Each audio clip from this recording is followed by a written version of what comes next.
只需要就是我们能稳扎，然后到决赛，然后在决赛再重拳出击。Поэтому, надеюсь, наша строчка будет как можно более высокой. Благодаря тому, что мы просто будем хорошо играть и найдем tот самый поток. 650 civarı toplayacağımızı düşünüyorum. He isn't brave enough to take the fight. He isn't brave enough to go for the knock. He resets. Ilin is back alive. Goes to top. Goes to the first diver. Is Ilin now Roach getting in further forward. He'll back up. 在经历了2天的淘汰赛之后，我们在队内就是进行了一些心态上的一些调整和一些转点和那种在转点上面复盘了很多，然后熟悉了各个队伍的跳点和转点位置。其实我觉得 Super Weekend 的名次其实并不重要，我只需要就是我们能稳扎，然后到决赛，然后在决赛再重拳出击。V getting into some gunfire right here. Oh, Udor pulling up. Buggy.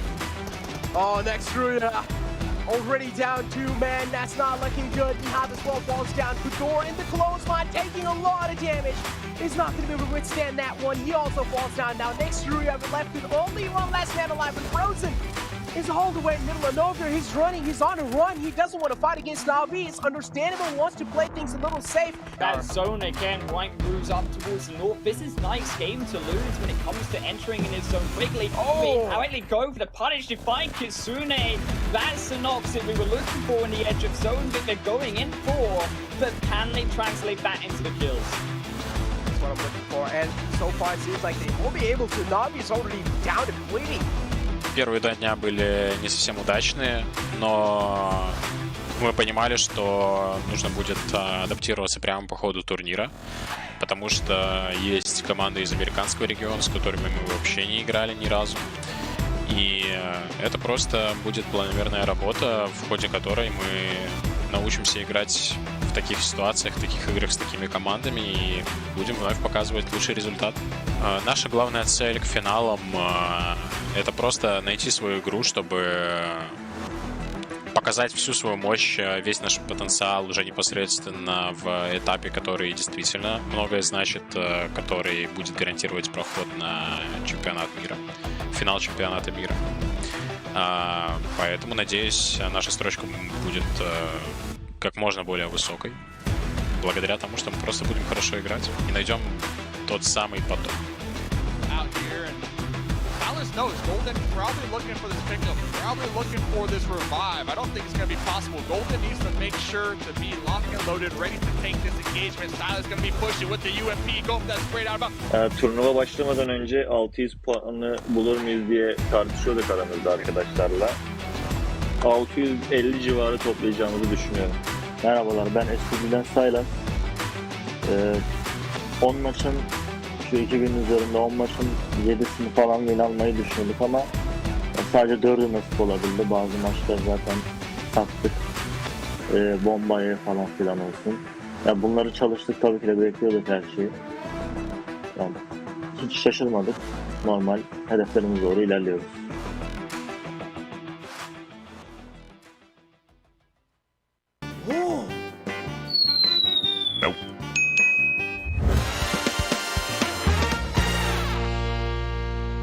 Or at least they will have a little bit of chance to try and come up on top. But over here, a little bit of highlights from the past. This is how things really look like. Oh no! Here is gaming. I think the real winner here is going to watch. Through the game, SNS Dugan machine was taken out. And look at this rise! They're just always on that aggressive foot, man. Sometimes you gotta hold your horses, Rise. Nope. Is now. Oh, he slips down. No! Coming in right, but it takes the zone. Oh no, he slips again. He's trying. He's trying to survive. He's barely got some form of survival going on. Don't slip again, please. No, Trigger. You feel it. It's like an action movie in Hollywood. He couldn't use map rules. It's got to change right now. They're getting lit up and monkey inside of that blue zone. It's not working out for.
PUBG Mobile fans around the world, welcome to the 2021 PUBG Mobile Global Championship.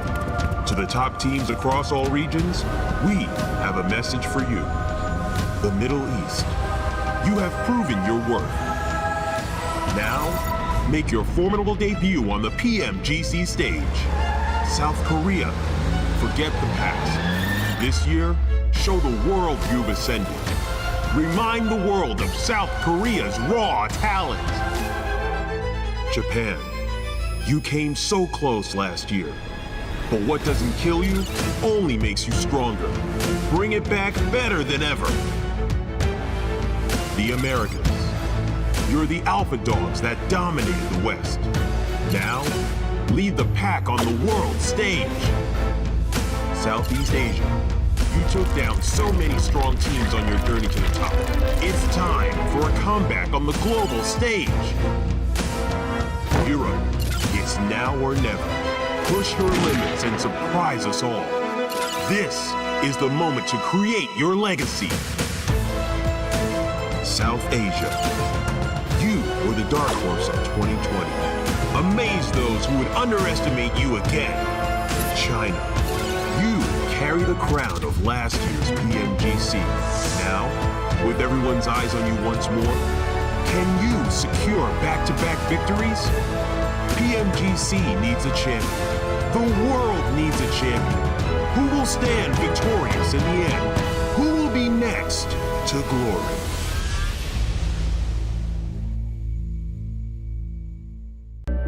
I saw the first light, the first steps. Now I see much more. I capture Earth in all its beauty. I see action. I see drama. And I see it in the finest detail. Moments of inspiration. And the first steps. I am the 1+9. Hello, PUBG Mobile fans. It's almost time to bring together the world's top teams for the PUBG Mobile Global Championship 2021. This year's PMGC has a total prize pool of $6 million for teams and players, and tons of great rewards for our fans as well. PMGC will consist of 2 stages, League and Grand Finals. The League phase will last from November 30th to December 24th.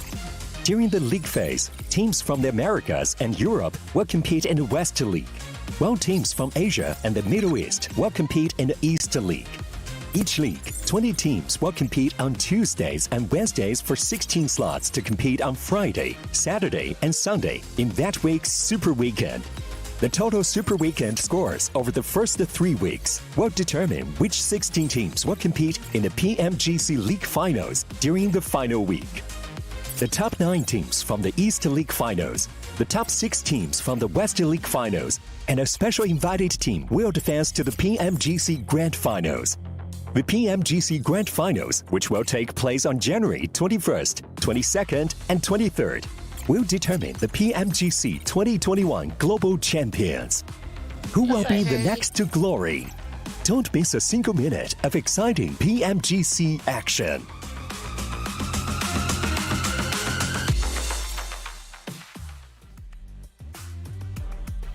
Hello and welcome everybody to PUBG Mobile Global Championship 2021 West League. We're officially at our very last Super Weekend 3. And this is where, of course, all of the points matter to get into the top 16 to make it to the finals. I'm your host, Spancargo, and with me today is Zute and Glitter Explosion. How are you guys feeling? I'm feeling ecstatic. It's especially it being the last Super Weekend. There's so much to watch out for, especially in terms of, who's going to make it to the finals. I think this is going to be the best week out of all of them, Span. Ooh. Amazing, Glitter. Yeah, how are you feeling? Last Super Weekend. I'm ready. I think a lot of teams had to fight tooth and nail to make it into this last Super Weekend, and so now there are quite a few squads where this is their last opportunity to get themselves into those finals. So I expect these games to be really good. I'm glad you brought that up because speaking about tooth and nail, just really quickly, they made it from this last weekday games into this very last super weekend where they have to make it into the top 16 to make it into the league finals. And Glitter, there's one team that this is their first super weekend. They did in fact fight tooth and nail to get here, but they're starting off at 0 points to try and get into these finals. Except, okay? Listen, they finally had a solid week of league play, and now they need to turn it up yet again for this super weekend. We've seen teams come in with only one super weekend under their belt and get enough points that they put themselves in the middle of the entire pack. So if Exit can have a performance like that, which they're totally capable of doing, don't count them out yet. Ooh, okay. And just to go ahead and talk about the teams that also didn't make it in the Super Weekend, I'm just going to say it really quickly. It's Team Queso, Ghost Gaming, Black Dragons, and Na'Vi. Those 4 teams are not going to be on our Super Weekend. Instead, it's going to be these guys, as you see here up on our screen. These 16 teams are going to make it. That kind of begs the question, Zute, is there a chance that these teams that are now here towards the bottom or for the first time, such as Exet, be able to catch up to these teams that didn't make it this last time? I'd have to go with a hard disagree with what Glitter's saying. Like, I support NA for sure, but Glitter mentioned Exit had a solid regular week to qualify in. I'm taking a look at the scores. They came in qualifying at 12th place, all right? And this being their first and only super weekend, I needed to see them like come first place overall in the league to carry that momentum huge into the super weekend. Otherwise, like I highly doubt they're going to qualify in. I mean, I did some quick point calculations just roughly. I'm thinking they need to average like around 12 points a game. Ooh. So, highly doubt. I wouldn't bet my money on Exet. Ouch, that 12 points per match, that is a lot, because I believe the last time we spoke about how many average points per game, Zute, you said like 6. So doubling that to 12, that seems pretty difficult to go on ahead and achieve. But Glitter's right. We did see a team going ahead and absolutely knock it out of the park, but that was last Super Weekend. That was only the second Super Weekend. Coming into this third one, we know that our team currently in that bottom place position has 98, so they already... Oh no, actually 84, but still that's 84 points that they have to make up already before that they can go ahead and achieve to get into the top 16. Exactly, and look at, oh, this is, okay, perfect, since we're on this topic. Yeah, you see Exit starting off with a big fat 0, and the thing is, yeah, they need 84 points to catch up, but that team in of itself is also playing this super weekend. So every single point that they get per game, Exit has to match that, plus cover the 84 points, or maybe they're looking to pass up Mad Bulls, which is 98 points, one ahead, Eastern Stars 114, and even if they beat Baluk out, they're not in the top 16. You see, at that 16th place spot, it starts off at 114. So Exit's just got a huge hill to climb. Glitter, I know you believe in them, and I've seen greatness out of Exit, but I don't think it's gonna happen, Glitter. That's fine. All I said was that they are capable of doing it. Whether or not they do it, it remains to be seen. They have the skills. They have the experience to do so. It depends entirely on them whether or not they're able to get it together. But as we see here, the head-to-head for our current heavy hitters, A7, S2G, average total elims, very, very similar across the board, as is the average total damage. Even those percentages down there at the bottom, we're probably going to see them battling back and forth quite a bit here in our final super weekend, and even more so once we get into finals. And now we've got a head-to-head here with some of our strongest players we've seen so far. Obviously, that means we've got our man Coops up here from the Knights up against Mythic, who had a phenomenal week 3 for our league play portion. I mean, we've seen so many players step up to the plate, but somehow Coops always manages to be in those top spots. He's just absolutely insane. And I'd like to point out as well that keeping track of the MVPs for each match and up here in these graphics is important, because there are in fact bounties that MVP players can go on ahead and basically pick up, or players can go on ahead and grab based off of what they achieve throughout all of these matches. So keeping an eye on that could go on ahead and give us a hint for something later on. Coops, he shows up every single time, I swear, on that board. Yeah, Zute, so I wouldn't be surprised. Not only that, yesterday I was playing in a PUBG Mobile live event, right? I think it was the holiday giveaways, and Koops was playing in those, and Koops literally won every single match. First, it started off as a 2v2 tourney between me and Xenox. We had HH and Hot Jukes, who's one of the casters here, and Koops was teamed up with the content creator Rolex. It was like a 2v2 TDM tournament. Koops won all the matches, and then we had 2 just regular games, right? Just regular. We had a payload game. There's so many different modes, by the way, in PUBG Mobile, but we played these different games, and then Koops won all of them too. And he's won so many other tournaments, and it's surprising, but at this point, not surprising that he's in the lead for that MVP title. Well, we'll go ahead and have to wait and see just how many bounties he's going to be able to pick up. But another bounty that you guys can go ahead and grab for yourself as well is the 1+9 or 9 Pro, because with flagship performance and an immersive 120 Hz display and hypertext technology made specifically for gamers, the 1+9 and 9 Pro are your best shot to go ahead and climb that leaderboard. But now, kind of rolling out of that, let's go just straight into predictions. We already saw our map rotations, right? We have the usual Super Weekend rotations: Erangel, Miramar, Erangel, Sanhok, Erangel. So the very first Erangel, reminder, this is going to be the same 16 teams all of these games today. Who's going to take this first one? Let's start with you, Glitter. Listen, we just talked about him, and I think that they have a very real chance to start off this weekend very strong. So we're starting with Knights, okay? I think Koops is gonna have a strong day one here in our Super Weekend. I think Knights in general, this is their last Super Weekend to really represent NA. So I've got my eyes on Knights this time around. Awesome. Zute, do you have the same thoughts, or choosing someone else? This is going to be a little bit controversial, but I was ragging on them earlier. I'm going to pick Xset for this one, just because if they're going to qualify, I feel like they need the chicken dinner in the very first game today. So I was dogging on them a little bit, but I'm going to give this one to Xset and just hope they, pull out a miracle and start off extremely strong in the very first game of the Super Weekend.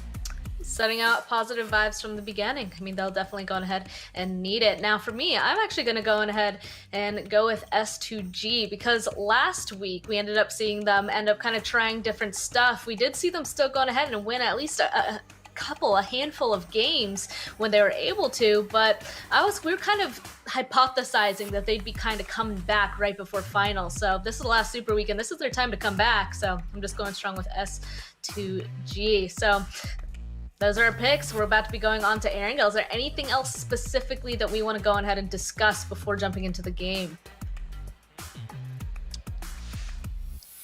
Alpha 7, first place overall out of all the Super Weekends. I think that's a big one that Alpha 7's personally looking for to accomplish. Like, they've gotten first place in every tournament leading up to this. They've secured every title.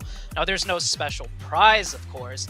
The money comes in later on in the finals, but still, Alpha 7, they want those bragging rights, and they're in a good spot to get first place overall for all the Super Weekends. So I'm looking out for that as well, on top of who's qualifying into the finals. What about you, Glitter? Yeah, I think I'm going almost the opposite end of the spectrum from you, because I'm keeping my eyes on the Xsets, on the Mad Bulls, on the Baluk Chaptans, who are squads that are not in that top 16 right now, but are in this last Super Weekend. I'm going to be watching their point progression, seeing if they're able to overtake any of those teams that are above them. How strong is their last Super Weekend performance? Because, like you're saying, there's no money on the line right now for these top 16, but that top 16 is what gets you into the money in our finals. That's what's important. It'll be interesting to see as well who's going to be soaking up the points, as you said, Glitter, because obviously for those at the bottom, they're going to want those top teams to keep just going on ahead and soaking up points. It's the middle teams that are going to be wanting to not be performing well whatsoever. It's a little bit helpful, I guess you can say, that 3 of the teams towards that middle portion aren't inside of this Super Weekend, but the teams right above that, right above them, it's going to be pretty difficult. They're going to hope that those top teams are just going to keep soaking up those points. So is there anything in particular that you think that these guys are going to be going for since they're at the bottom, or is it just play as normal, Zute? That's a really good question. I think teams near the bottom, most likely for the first day and probably the second day, they're just going to play their game. They need the points, right? They need to just focus on their own gameplay. But we'll see some interesting, maybe hot drops, maybe, you know, camping some teams' rotation coming into day number 3. All of these teams definitely have the capabilities to do that with VOD review and etc. And they're very experienced teams. But for today, I almost feel like it's going to be kind of normal with the way these teams play and with their strategy and rotations. Okay.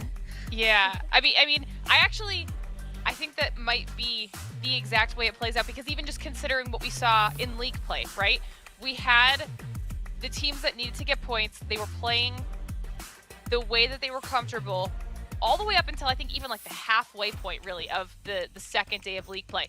But then even just going into that very last game of league play, we saw Na'Vi and Black Dragons, those squads that were at the bottom, that were in danger of staying out of that top 16, specifically getting hot dropped by squads to keep them out of that top 16. And so I completely agree with Zute on that one. I think day 3 is when we might start getting that last ditch desperation chaos from some of the squads that have to get whatever points they can get on the board. But for right now, it's business as usual. So that'll be interesting to see the dynamics that end up coming out, though, still, since it is just these 16 teams going into these 5 matches for today. Kind of curious to see how they're going to be performing. Very last thing that I kind of want to end off before jumping on into this. Zute, you know, you play yourself, of course. If you were, what would you need your coach to say to you if you're towards the bottom of this leaderboard right before this first match? Ooh. Bottom of the leaderboards last Super Weekend? Honestly, the most the coach can say at this point is just like, you guys got this, focus on your game. This is a final chance, but just go out strong and, you know, give it all you got, because I mean that's pretty much all they can do at this point, unless they, you know, prepared some special strategies, of course. But I wouldn't know about that because, you know, I don't talk to, I'm not the coach for these teams. Of course, special strategies. I like how you put it that way. Well, that's pretty uplifting. Glitter, did you want to add on to that, or we gonna jump in? I'm ready to jump in. I want to get the Super Weekend started. Okay, well, luckily we don't have to wait any longer. Let's just go ahead, jump right on into it. It's going to be our first match of this Super Weekend on Erangel, and we're tossing it to Jukes and Dave immediately. Thank you, Spad Cargo. What's going on, everybody? Let me start off the chant, dude. Let me start the chant. Everybody in here is doing ready. Let's go, exit. Let's go, exit. Exit. Dude, they need everything, right? They need all the help they can get. They need to channel the power of Besiktas today in this Super Weekend, because this is it, Dave. 3 days. Yep. They got to put up some massive points. If they don't do it, it's all over. Last chance, Dave, for XN. Well, they got 15 last chances, right? Because there's going to be 15 games here this Super Weekend. And to add to your point, that's exactly where I wanted to go. Besiktas last weekend was their first Super Weekend, and they averaged around 11 points per game. That got them on the overall leaderboard. That got them 11th place. So they popped off, they performed their hearts out, and they made a mark on that overall leaderboard. Personally, if there was another team that could reenact that Besiktas performance last Super Weekend, Jukes, I would say XSET is that team. They have the skills, man. They haven't been showing those skills here so far throughout PMGC, but now it's time. It's time for them to put up and show the world what they're made out of. They got Polo, they got Killswitch, they got Jay leading the charge. So let's see what they can acquire. How many points here this weekend? I mean, straight up, that's a superstar roster. Oh, we're going to start off with the run over. Coops. Papi Coops catching Papi Potro. First kill of this final Super Weekend here. You know, the boy himself must be so stoked. Dude, I'm actually pretty hyped, Dave, because last night, you know, Zute was talking about it earlier. PUBG Mobile held their holiday special, which was nuts, dude. They gave away tons of iPhone 13s. They had a beautiful, you know, 200,000 UC giveaway. It was awesome, right? Well, the thing was, I got the chance to play with Coops a little bit, and you mean against Coops?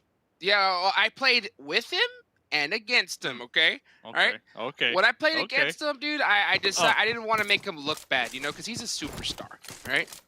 The man is a superstar in the North American community. I didn't want to make him look bad, so I took it easy on him. But when I played with him, dude, right? I got the chance. He said, you know, bro, UIGL, and I'll just play. I'll just do what I do. And this dude got a ton of kills, executed to perfection. I know, dude, just getting the chance to witness this guy's playstyle firsthand was insane. Absolutely insane. So at the end of the day, I know this guy's pumped up. He's ready to go. He had a lot of laughs last night, and it looks like he's starting off this super weekend with the last laugh on Papi Potro. Oh, dude, the guy didn't even see it coming, Dave. Didn't even see it coming. I'm actually surprised you and Zute both kind of brought that up, because when I was watching that, you got mopped up real quick by Poppy Coops. But we'll get back to that here, because Xset looked like Killswitch called in the reinforcements. Killswitch was pinned down. Nox Bomb now stuck in a 2v1 with the spray down right there. And look at this. Straight out the gate, this is exactly what Xset need. 1 kill point to start their super weekend. Jukes, I'm getting pumped up, man. This is what I want to see. The teamwork, the communication, not leaving Killswitch to fend for themselves, immediately piling in that US and providing that support. But back to your story. I'm surprised you and Zute brought up, because I was watching and y'all got mopped up. I have to call you out. You took out the pan during the TDM when the score was like 10-20. Dude, okay. What happened? What really happened? Did you not just hear me earlier? You didn't hear me earlier, Dave? What? You know? What? I said, when you played with Coops Coops, is a you got the superstar. medic role. He's a superstar. You didn't want to what? You didn't want what? I didn't want to make him look bad. Okay.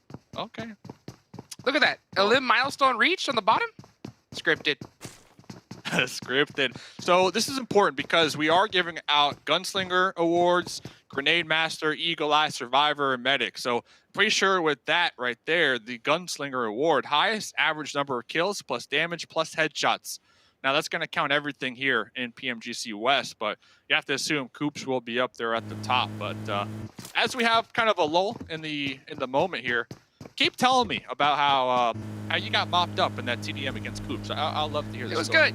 It felt good, man. You know, it felt good. You know, to hold some angles. You know, get it done, and just have fun. You know, just have fun. By the way, I will put the asterisk. I did happen to be wearing a reindeer head. You know, because it is Christmas, and it was on brand. So, you know, seeing out that thing was a little bit difficult. But we got some kills. You know, we got to have a little bit of fun, but. Dude, I think what happened is you saw you going up against Coops and you already needed an excuse card pre-game. And that's it right there. We talk about not the it excuse at all, card. Dave. We talk about the punch card here all year long, Jukes. You punched that card by wearing the reindeer hat going up against Coops. I'm telling you, man. Am I exposing you right now? Well, let's put it this way. You just saw Mythic pass that painting on the wall, right? Of that player unknown, right? I have the same thing in my office here, but it's got Coops on it. You know what I'm saying? Oh, okay. Okay. I get it. When it comes to Coops, you know, we gotta keep the guy in the limelight. So it's all fine. It's all fine. I want to handicap myself just to make sure that, you know, because sometimes I'm competitive, Dave. You know, when I get into it, you are. I know. I all of a sudden I just, you know, I just gotta go crazy. But you know, I said, you know what? They put this on to kind of like hold me back a little bit, which was fine. All fine, Eddie. That was last night. We're here now. Yeah. You know, we're here I now. had my popcorn. I'm just saying. I was cheering for you. I was in the chat. Let's go, Hot Jukes. Zute was hitting hot drops, or not hot drops, drop shots, by the way. I was like, ooh, still got it. But yeah, I was rooting for you, Hot Jukes. And it was fun. Make sure you guys go watch that VOD. And I just love to get a behind the scenes with the competitive pro players and the creators. So it's all about pushing PUBG Mobile forward, and of course for the holidays. So it was a nice experience as a viewer, and Hot Jukes, Zute, you guys did participate in, and shout out to you guys, some legends out here. I'm gonna say, Hot Jukes. So thank you for being on that show, man. Oh man, dude, thank you. Thank PUBG Mobile, dude, for putting that together, as well as putting this together. We get the chance to see the best of the best in this side of the planet go at it. And it has just been a blast to be able to watch, cast this entire tournament. The reason why we're talking about this is because it's still early game. You know, these guys are so intense right now because everything is on the line for so many of these squads. They don't want to make any mistakes, especially here on the first day. So, you know, everyone's just scouting, looking for intel. Cardi Looks like he caught a couple players from Fenerbahce. I don't believe after that knock they're gonna send it. Yeah. Oh, maybe. Ask the little U-turn in that buggy. The question mark. No. Yeah. So they're gonna go ahead and hang at this spot and hold it for now, and wait to get some intel and figure out where they're gonna go in the next circle shift. We're also talking about it because Koops and Xenox, they had some little interviews, and I didn't know this, but from like the very beginning, they planned on playing together. Like that was always their game plan, and now they're here executing that game plan at the highest level of competition. Talk about setting some goals here, Hot Jukes. These two fellas setting them goals, and they're making it happen. And I gotta say, at least when we look at North America as a whole, they have to be two of the strongest duos, like that duo in the scene, right? Like they got the communication, they got the synergy, they have the mechanical gun skills to match it. Honestly, I don't see anything stopping these two dudes moving forward, because every single game they play in, they're just gathering more experience and Oh, nice shot there from Nunez. Dude, I think you're totally right. When it comes to Xenox and Koops, I think that they now hold the title of the best duo in North America together. I mean, they're such a strong two players. You know, I think the title before was held by HH24 and Tensa. I still think that those guys are top 3 when it comes to NA. You know, but I think Papa Koops and Xenox have taken that role, because, man, I got the chance to play with Xenox the other day. That guy, in my opinion, is the best CQC player on the planet right now. You know, if not in North America, for sure, possibly the whole planet. This dude's insane in the CQC. And then Stone Cold Xenox. Stone Cold Xenox. And then Koops, I think, is probably one of the best all-around players, you know, in NA. So you have that little combination working together. That's a deadly one. Speaking of deadly, S2G, oh my goodness. Just wiping the floor with Nexruya. Yeah, Vecta's gonna have to hit that first aid, but I think it's only a matter of time at this point. They're gonna go ahead and hop in that vehicle, possibly going for a run over. Instead, just looking for that distraction as Timber comes from the top. Little 2-2 split off angles. Dude never stood a chance. Boom. Right there. And just to kind of put the cherry on top, Xenox Koops, they had this plan since day one when they started playing PUBG Mobile. That's those love at first sight, Dave. Yeah, that's what's even more impressive. It took them some time to come together and finally compete on the same team, but this was always their plan. So it amazes me, Hot Jukes. But getting back into the action here on what needs to amaze me, Killswitch, Exit. You know, they got 1 elim point so far. We're really looking for this team out of all the teams to truly pop off, because Team Queso, done, not playing, no Super Weekends. Ghost, Black Dragons, and Navi, those 3 teams are not playing in this Super Weekend, but they have a nice point lead within that overall league standings that if there was going to be a team to get bumped out, it would be Black Dragons at 10th place at 186. But that is not until like day 3 when we'll start to get a better understanding on whether or not the teams will get bumped out or not. So really, one of the main stories that we're going to be following here, Exit, 0 points. Can they get enough points to get into that 16th position? That is what a lot of people are going to be watching here in the next 15 games. So there's a lot of pressure riding on Exit's back right now, Hot Jukes. Dude, absolutely. And speaking of that, Dave, you know, I'm going to pull out Stats Dave here for a second, because yesterday, right, we got, or it was the day before yesterday, got a nice little tweet from not Jeff. A man named hold on, sorry. Not Jeff. That's right. Why my name Jeff on Twitter, right? He actually made a little algorithm, a little spreadsheet. I'm all about spreadsheets, and I know you, Stats Dave, even more about it, right? Trying to make a prediction of how many points Exit needs. So after you looked at that data from Why My Name Jeff, right? How many points does Exit need every single game here, do you think, in order to qualify?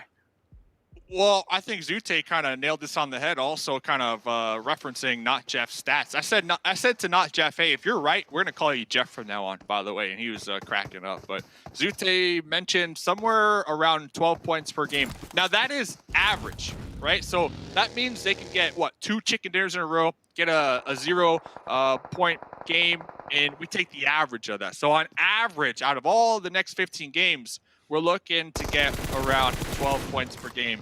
Because you also have to consider SMB, Eastern Stars, Aton playing this super weekend. So they're not only chasing down that top 16, but they're also chasing down those 3 teams ahead of them.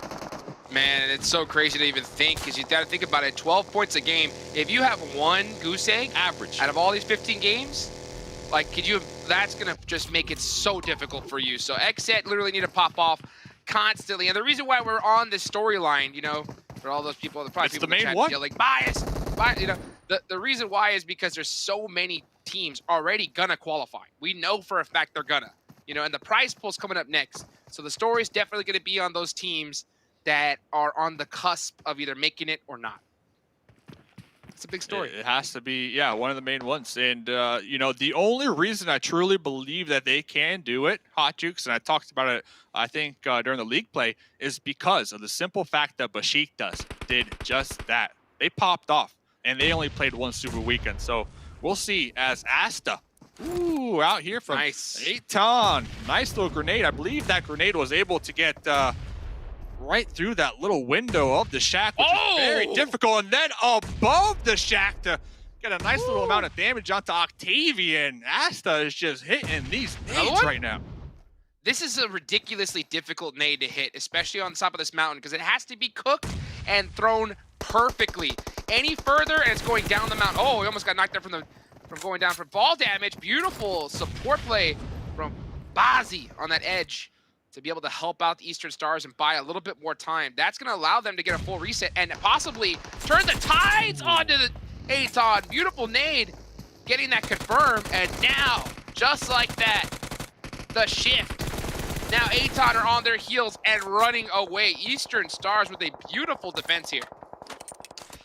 Yeah, definitely feel like Aton had the advantage there, right? They had the initial knock with the grenade and then even the follow-up damage onto Octavian. And I think just the split second to not make that push really bit them in the butt. And then we saw the last-ditch effort for them to pop in the buggy and retreat. I feel like they got to be a little more aggressive, a little more confident in their gameplay, and they might have came out on top of that one. And now, look at this though. Eastern Stars currently getting third-partied by Unicorns 11, even fourth-partied on the opposite end by Access. So they're in a tight pickle. Tight pickle indeed, Dave. You know, and speaking of that, you know, here comes the Unicorns of Love, just applying the pressure. Eastern Stars just got out of it, and now they're stuck right back into where they came from, and there they go, eliminated in 15th place. At least they were able to take a couple kills with them, but it looks like 3 will be the amount of points they're getting into this game. Next circle going on up. What does XSET looking do, at the though? bottom. What does XSET do? XSET very, very close to Unicorns of Love. They have to get this ejection. Yeah, the Unicorns of Love, I think, are going to completely dip from this. XSET was possibly trying a third party just a little bit too late. And yeah, Unicorns of Love, they recognize the situation. Let's just take the money and run. You know, get those points and get out of here.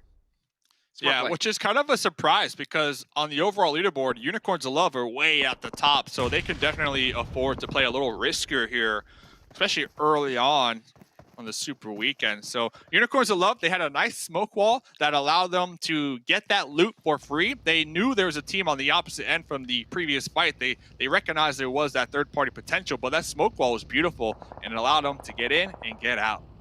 Yeah, I think that Unicorns of Love, they definitely can, right? They can kind of do whatever they want at this point, but I think that at this point they would decide to practice for the finals, right? When you got 300 grand on the line for first place, 300 plus, by the way, not just 300, you know? Oh, hold on real quick. Milo's. Nice vehicle run. Shots out the vehicle right there. Supermassive Blaze going to go down real quick to Aton. So that's going to be some much needed points on Milo's because he was the last one up. So that's going to help offset this game regardless for them. Going back to what I was talking about though, Unicorns of Love, when you have so much on the line coming up in the finals, you want to make sure your team is completely set up and ready, primed. And I think they got 6 elims so far. They want to play this match like every other one that they've done. And I think that moving away from there was the right play. But you're totally right, Dave. When are they going to recognize, hey, we can do whatever we want. Let's start getting a little bit extra aggressive. And once that happens, And I think we're going to see some more engagements like that. Yeah, I feel like they definitely have those basics down, right? It's down packed. They have been doing a phenomenal job here in this lobby. So I would like to see Unicorns of Love try a little bit of different plays, maybe different tactics, strategies here and there, out of their comfort zone, just to kind of practice, just in case they are forced in these really tight situations during the finals. But over here, we got the Knights on the edge, currently taking some shots at Furious and A7 on the outskirts. But look at this, Jay, with the M16 love tap right there. There we go. That's huge. Exit getting some much-needed points. On to Unicorns of Love. Jay actually got head dinked right there, so that's going to kind of apply a little bit of pressure onto Exit. But they got to continue with this. They have to follow through. Jay on that off angle cannot get knocked. That is a crucial location. Exit have to press the issue on the Unicorns of Love right now. Oh, that the blue zone doesn't do much damage, but it does just enough damage. And yeah, that's why I was mentioning that, because Jay pulled up with half HP in that situation, so that definitely did not help him. And to your point, you have to assume that revive on Jay is not going to be possible now with the current situation that Exet are in. They are pinned down. Wow, Alpha 7 go down right there. Coops ended up catching Carrillo, and then the rest of Rise were able to mop up the rest of Alpha 7 for now. But I'll tell you what, Alpha 7 can definitely do whatever they want in this lobby. Yeah, I would definitely not try to poke the bear. Don't want to poke the bear, as looks like Exit trying to poke the bear, aka the Unicorn out here. Ooh, yeah. Now it's up to Kill Switch, the last one alive, getting that spray down with the Scar. Can Kill Switch get this 1v1? Straight back and forth with the UMP, but then taken out. 12th place. They did get a couple elim points, which will help keep them afloat, but the 12th place, only 1 placement point. So not the start Exit we're looking to have here today, but they still have 14 more games to go. Oh, but I mean, already just seeing that is crushing for Exit fans, because that's 3 points in total. You said it yourself, Dave. They need like, what, 13? So like 11 or 12 on average. Yeah, 11 on 12 on average, right? Well, that average is going to go higher for the rest of the games here, the rest of the 14 matches. So, we'll see how they're going to do, Elian! What's it out to M24? Getting a beautiful snipe onto Besiktas there. And now they're going to keep, that's a good opening knock. I mean, at the end of the day, they are in a horrible position. Elian is completely stuck out, but those kind of shots open the door just a little bit, give you a little bit of breathing room. We may see him go down regardless, but I love to see those kind of clutch shots. That's hype. Talk about clutch. Look at the spread right now from Footballist, trying to dominate the northern end of the circle. Solke in the vehicle making the push up, but over here the Knights in a grenade battle with Furious. And here come the Knights. They're applying a ton of pressure here. And you can just see them pushing up full into it. Xenox getting up in the up close in the 1v2 situation. Goes down. Furious Gaming are going to get the confirm to confirm that point. Oh, this may be a beautiful nade from Chico. It looks good. Oh, and it is. Baby. And it look. I thought for a second it was to do the vehicle. And oh, Alucard full sends it on in. Chico's going to have to hold that nade for now. And then down goes Fenerbahce in 8th place. 7 squads remaining. When we talk about confidence, that play right there from the Knights is the definition of confidence. We saw Alucard pop in the buggy, no fear. Knew that his squad mates had his back. Just drove to that smoke to that quick little donut, boom, run over. Talking about runovers, a lot of teams actually going to be implementing these vehicle runover strategies here to open up the engagement or finish it, as Rise doing just that with Footballers. Rise have been nothing but rising stars, in my opinion. Mufasa with a great shot. This has to be probably one of my favorite new teams looking at it. You know, Gary, the legend himself, dude. That guy is awesome. I'm going to put a painting of him on my wall. You know, he has pulled up some crazy plays this tournament, Dave. Yeah, I got a picture of Gary already riding a horse. Gary? So, yep, painted. Pastel. Mufasa in the field, though. Gary overlooking Mufasa. S2G in this little compound, little building right ahead. We see them popping in vehicles trying to get those sight lines. They might have a indicator that Mufasa is near. Mufasa crawling up, tossing a grenade. Okay, if S2G weren't aware before, now they are. Yeah, those nades are really good because it doesn't really give away your position. You know, those shots will do that instantly. But now I love how Mufasa's throwing much more offensive smokes to eliminate their sight lines rather than just smoking himself. That's a very, very good play there. And S2G pretty much the only team with any type of compound cover too in this zone. So if Raz can overthrow Look them, at that. they'll have a nice little spot as Nunez is going to be posturing up, trying to get the attention of S2G, and Mufasa just tossing grenade after grenade. But I'll tell you what, those smokes were even bigger because that allowed Rise to push up so far. It completely eliminated the sightlines from S2G, but they smelt Mythic coming with that beautiful return nade. Mufasa does get caught out. Now Gary, jumps over the Koenigsegg and goes down immediately. It's up to Nunez. 1v2. He's got a 1v1 situation. He wins that. One more. Oh, the pre-fire from Timber. Gonna catch out Rise. Clutch play. Timber, definitely, we talk about Gary being a standout player. Timber has been a standout player for me from S2G, always forced in these very tight situations, these clutch moments, and they're able to come out on top. So to be able to handle the pressure like that in this lobby, very impressive. Super impressive. Look at this. Beautiful Koenigsegg just twinkling into the sunlight here. Coops on the off angle here. All these teams are in this next circle. Mad Bulls have to do a little bit of pushing on down, but they should have enough room to be able to do so. Coops gets knocked to a nade from Ill. Unicorns, dude, this guy is doing a great job. Calcia on that off angle catches Mad Bulls. So it looks like Unicorns of Love are still making some noise here. You can see him there on the bottom right with the laydown shots, trying to catch Yin Yang from Mad Bulls. Love the vehicle. Oh, he's yeah, just like that, dude. Never stood a chance. I still think this was a pretty decent game for Mad Bulls. I don't know how many elim points they had, but 4th place, that gets you 8 placement points. And Mad Bulls, they came into today 17th on the overall leaderboard. So that's a huge game for them. Huge game for Mad Bulls. I mean, to be able to get at least that many placement points. Alucard trying to be able to catch Ill slipping here. And Ill's going to have to go right back to that rock and just hold it for a little bit longer. Top 3 squads, everybody. Here for the first match of the final Super Weekend here of the PUBG Mobile Global Championships West. Who is going to take this first dub? Dave, who you got your money on? Looking at the position from S2G, I'm kind of favoring them just because they got the 2-1 split right here. And if Sivin can get a nice grenade onto Knights, that will just do them in because Knights so grouped up here. And then you got Lin also playing that spoiler role from the Knights.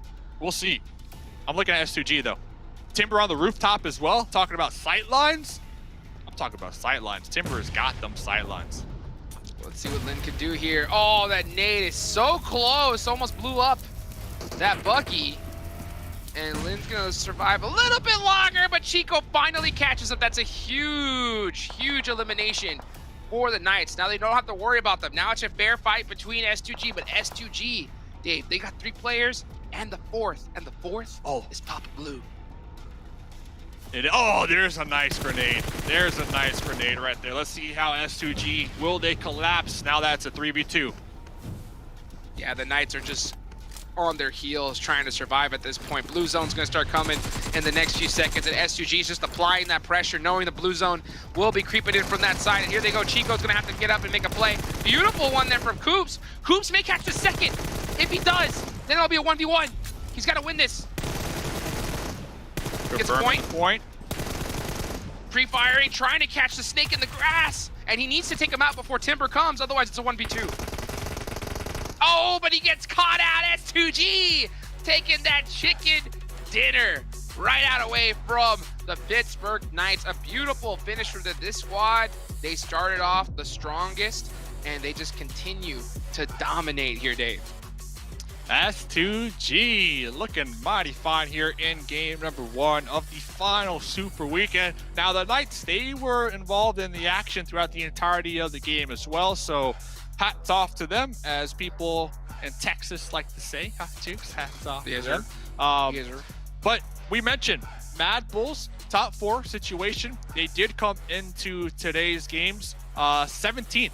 Remember, the goal, top 16. These teams need to be top 16 in order to make to the finals. So with Mad Bulls being able to acquire that 4th place finish with those 8 placement points, that's going to help them here this weekend. Now, when we talk about teams that didn't do exactly what they planned to do, at least when we're talking points-wise, XSET, they got taken out pretty early on with, you know, the amount of pressure, I'm going to say, that is riding on the next 14 matches for them. So not the results they wanted to see here in game number 1 for sure.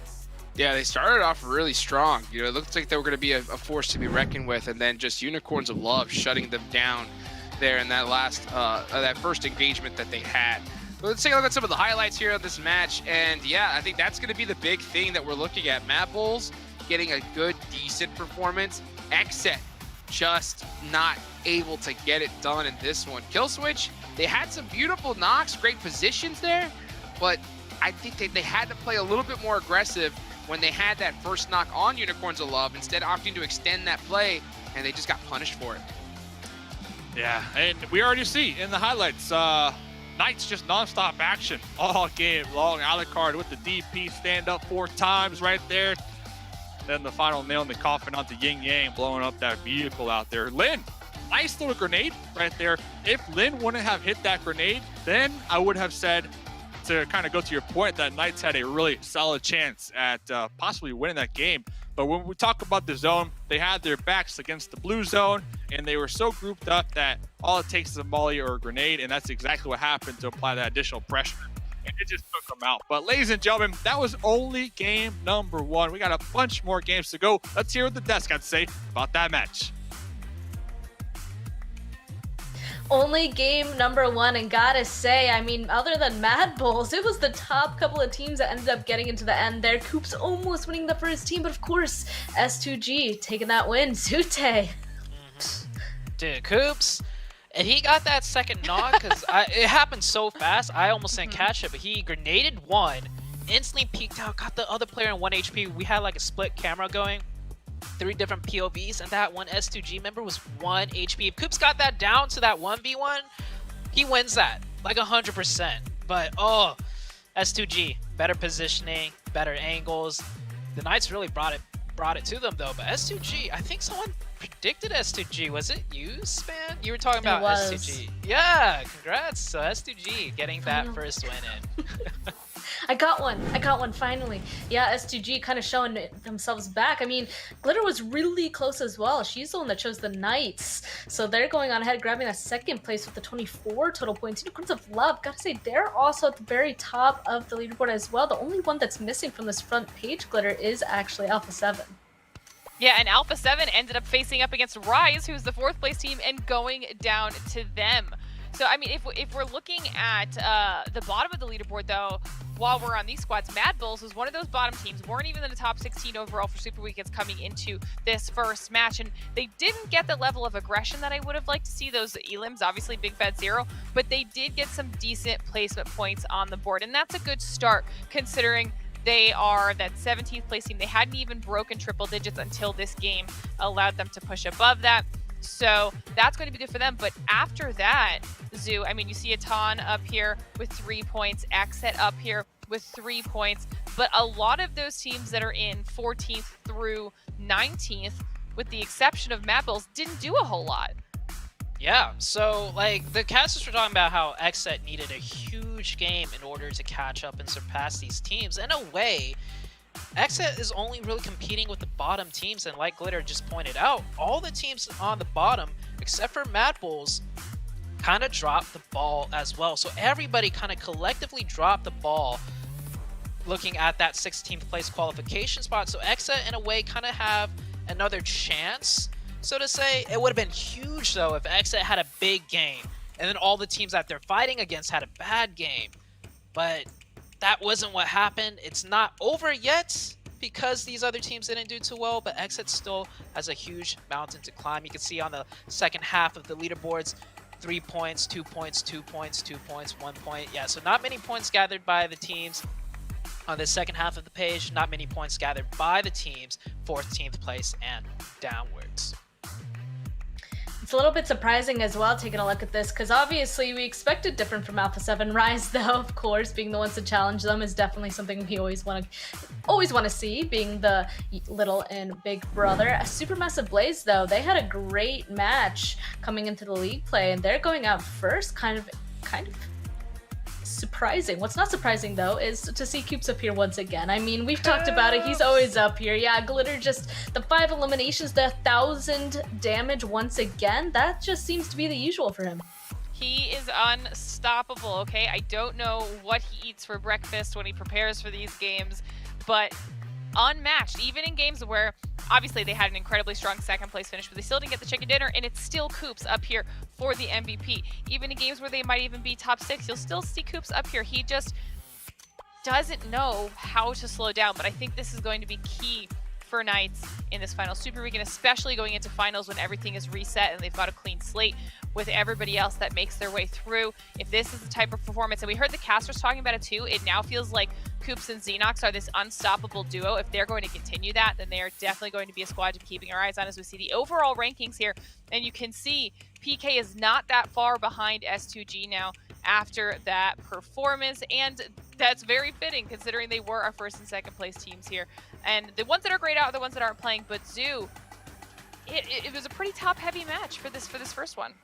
Oh, super top heavy. We were commenting on it while we were watching it too. It's like, wait a second, all the teams going out first are the teams near the bottom. All the teams that are near the top, well, they're staying alive. So, I mean, I think that really just goes to show there is a huge gap in terms of skill, strategy.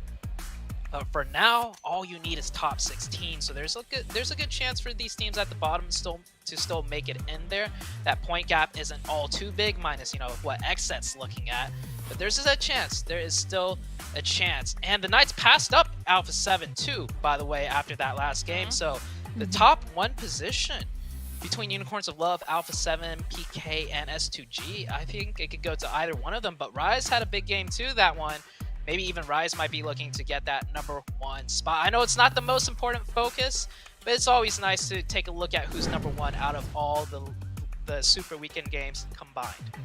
I mean, it's a good flex. It's a good motivator. It feels nice to go on ahead and do that. Got to go on ahead and continue to hold on to that going into the finals. So that's definitely a good motivator. And I mean, we were talking about, will SUG kind of bring it back, change their strategies, stop messing around. Not messing around, but playing with strategies. And it definitely seems like they are. So wouldn't be surprised to see if all the teams are going to go ahead and obviously continue to play to their best. So that was just the first match, though. We can see here that we still have 4 games left to play. The next one, though, will be on Miramar. And Miramar, as Glitter keeps calling it, is the wildcard map. So we'll be curious to see what's going to pop up on there. We gotta go ahead and talk about another nice pop-up though. It's gonna be the treasure box. We've already started the first stage of the treasure boxes on November 30th, but they go until December 21st. It is currently 17th, so you guys have time. You can enter the in-game esports center and use these PMGC tokens to redeem them directly. For getting the token, you can either watch live on YouTube, watch live in the in-game esports center, or go ahead and get these tokens through our social media events. The second stage of the treasure box hunt, though, will start next week, so please stay tuned. There's a lot more surprises yet to come starting on the 22nd. So, but Glitter, I already said it. It's going to be the wildcard map next. Is there anything you're expecting? I know that they just had a really bad game 1 because they had to go up against Rise, but I might be looking at A7 for this match. A little bit of a bounce back out of A7. They have started to become just as comfortable on Miramar as they are on Sanhok. I think they thrive well with all of that chaos and pressure, so I might be just Brazil in general. I might be looking at Brazil. Looking at Brazil, so kind of same thing with Sanhok. But we're gonna go ahead and end this off here by asking you guys a question to go ahead and answer in chat, and that is, which player has had the best breakout performance? Which player has had the best one? I mean, there's a couple I think we can go on ahead and list off. Frozen with the 1v4. There's another one from a team with the 1v3. There's just Coops. There's so many answers to this one, so just go on ahead and put your answer in that chat. Otherwise, we're going to be tossing it over to a break, and we'll see you guys shortly at Miramar. But he misses the shots to make 7. I think they'll be counting themselves alive. It's Trigger.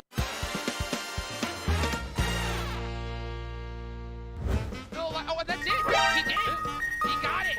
I'm telling you, heal strat But Vegeta 2,000 years later. boxes outside the window and try to get those heals, but you don't need it. He's gonna emote on us, baby! Get play, set, get play, set, get play, baby! Let's go!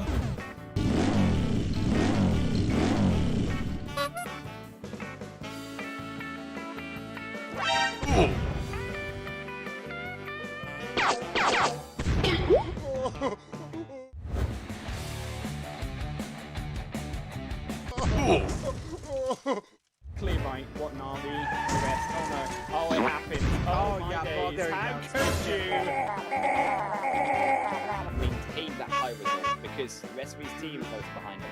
I mean, yeah, exactly. We were also having to talk about how H2G, at least Dave was mentioning that how H2G wants to try new things, but I'm gonna hold on to my word now because Navi, and look at this is complete humiliation. Slice him down, but he misses the shots to make 7. I think they'll be counting themselves alive as triggers in. He's a tanker, man. He's got the sound going on. He's got every move.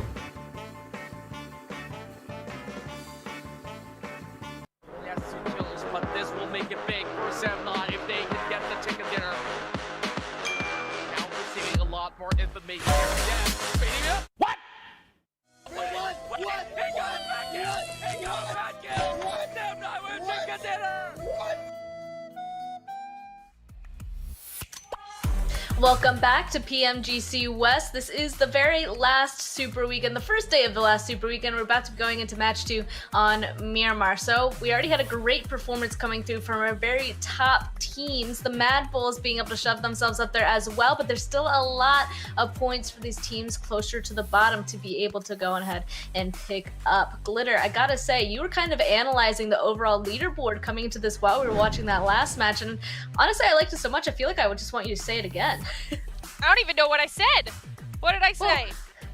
Well, you were just taking a look at it, and you mentioned how, you know, Supermassive Blaze ended up doing so well in the last league play, but they're really low on the leaderboard starting today in that 15th place, so it'll be interesting to see if they're going to be able to climb up there. Meanwhile, you know, Black Dragons are going to keep falling. There's a couple of other things he ended up mentioning as well. Yeah, so, I mean, we've been talking about a little bit, as you guys see these graphics up on your screen. We've got head-to-head here from the man, the myth, the legend himself, Coops, up against S2G Kelsey, actually, so that's a nice little comparison. Some assists as well, but I mean, I think especially as we get further into the Super Weekend, things are starting, or will start to get very, very close between, you know, 14th through 19th when it comes to these overall standings for who's going to make it into that Super Weekend, because, and we heard Zute talk about it too in this last match, all of the squads at the bottom of the leaderboard that needed to get those points to hopefully start making some big moves didn't really do that, with the exception of Mad Bulls. And to be fair, Mad Bulls didn't get a ton. They have yet to even really break into that top 16, but it is chipping away at their points right now. So, I mean, it gives Xset a little bit of cushion if we're still keeping our eyes on them, but generally, a ton. Supermassive Blaze, Eastern Stars. Everyone needs to be a little bit scared. Ooh, okay. Well, that's a great segue, I guess, to be jumping into who we think is going to be winning this next match. Who should these guys be afraid of? This time, let's start with you, Zute. I would say the Knights, because Coops looking super on fire. And we've, like, the Knights overall as a team have gotten way better, and it's not just... Actually, we were saying this a little bit earlier in the Super Weekends. Like, it's no longer a one-man army show where Coops is carrying the Knights. But I think it's going back to that again a little bit. Not because, you know, the team is falling behind, but because Coops is just starting to shoot into the stratosphere in terms of performance. He's just getting better and better and better. And it's like, I know you guys don't need me to put you on my back, but I'm going to put you guys on my back because I'm getting, like, every MVP, it seems like. So I got to go with the Knights for this one. Okay. I mean, not a bad choice whatsoever. Glitter, who are you going with? I mean, I talked about it, you know, when you asked me what to expect for Miramar, and I'm still leaning towards them, so I went with A7 this time around. I really do think they can bounce back. Miramar, I think, works for their play style, and, you know, as long as they don't run into Rise again, it'll be fine, right? It'll be completely fine. Yeah, not a good first match for them, so they have to bring it back this second match for sure. For me, I went kind of the complete opposite direction. I actually went with Papara Supermassive Blaze, because this is the team that I mean, we kept talking about them. This last league play, they did insane. I believe they ended up in the 2nd place overall for this league play. So coming into the Super Weekend, I was kind of hoping that their performance was going to increase. Again, first match kind of being a little bit difficult, but I kind of am curious to see if they'll be able to pull it back in this next match. So anything else that we want to talk about though going into this next Miramar, because this is also where we ended up seeing a lot of those big, scary kind of hot drops come through in their very last match. I just want to toss back to when we had the island Water zone finish east of Impala. I doubt we're going to see something as crazy. Maybe it could go all the way down south to the islands of Porto Higos? I'm not even sure what that city's called down there because we never see it. Yeah, Los Higos, there you go. Maybe we'll see a crazy, you know, zone finish there. Like you guys said, this is the wild card map. Anything can happen. Anything can happen. Ooh, Glitter's excited. Let's go ahead and jump right on into it though, because Miramar, it's about to get spicy. Dave, Jukes, going ahead. Spice it up. Spice it up. Let's go. Match number 2 here, heading on over to the dry desert of Miramar. Dave. Yo. Game 1. Done. Yep. Done. Over. Over. Next set. Not Next set. happy. Mad Bulls. Medium happy. What will it take for them to be extra happy? Who are we talking about here? We talking about Mad Bulls or we talking about X-Set? Both. Both. Okay, well, medium happy, extra happy, Mad Bulls, I think another top 4 finish, top 5 finish. If they can consistently get those top 5, top 6 even finishes here, they will slowly be climbing up the leaderboard. Slowly. Now, if they can get a win or a couple kills with those top 5 finishes, then they'll be medium at a nice brisk pace climbing up the leaderboard. So I think it's all about consistency. You can't come into these games and expect a huge 15-point elim chicken dinner. That's just not going to happen if you're a bottom team. So I think slow and steady will win the race. And when we're talking about X-Set, I think for them to be extra happy is to make it on out of here alive without losing any of their squad mates with 4 elim points. They're going to have to get it done. Oh, Jay already down to 1 HP. That's not looking too good. Looks like he will be able to get away for the time being. Frozen finding the SLR, switching it on over to the AK. Getting ready for this fight. This is a big one for X-Set. To be honest with you, Dave, I really think that it's... do or die. They have to have a top 3 here. Really. Like, in all honesty, if they don't do good in this match, it's going to look real bad, I think, for their entire chances. That's how slim the numbers are in my head. So it looks like Killswitch trying to hold down that angle, maybe spot out the push from Frozen, while J7 and Polo working as a unit, kind of clearing out this building together. But an Uzi? Oh, an Uzi. At that range, I don't know. Kudor, cooking a grenade, can hear the footsteps. Oh, okay. Polo spotted out Kudor. Ooh, what an angle, though.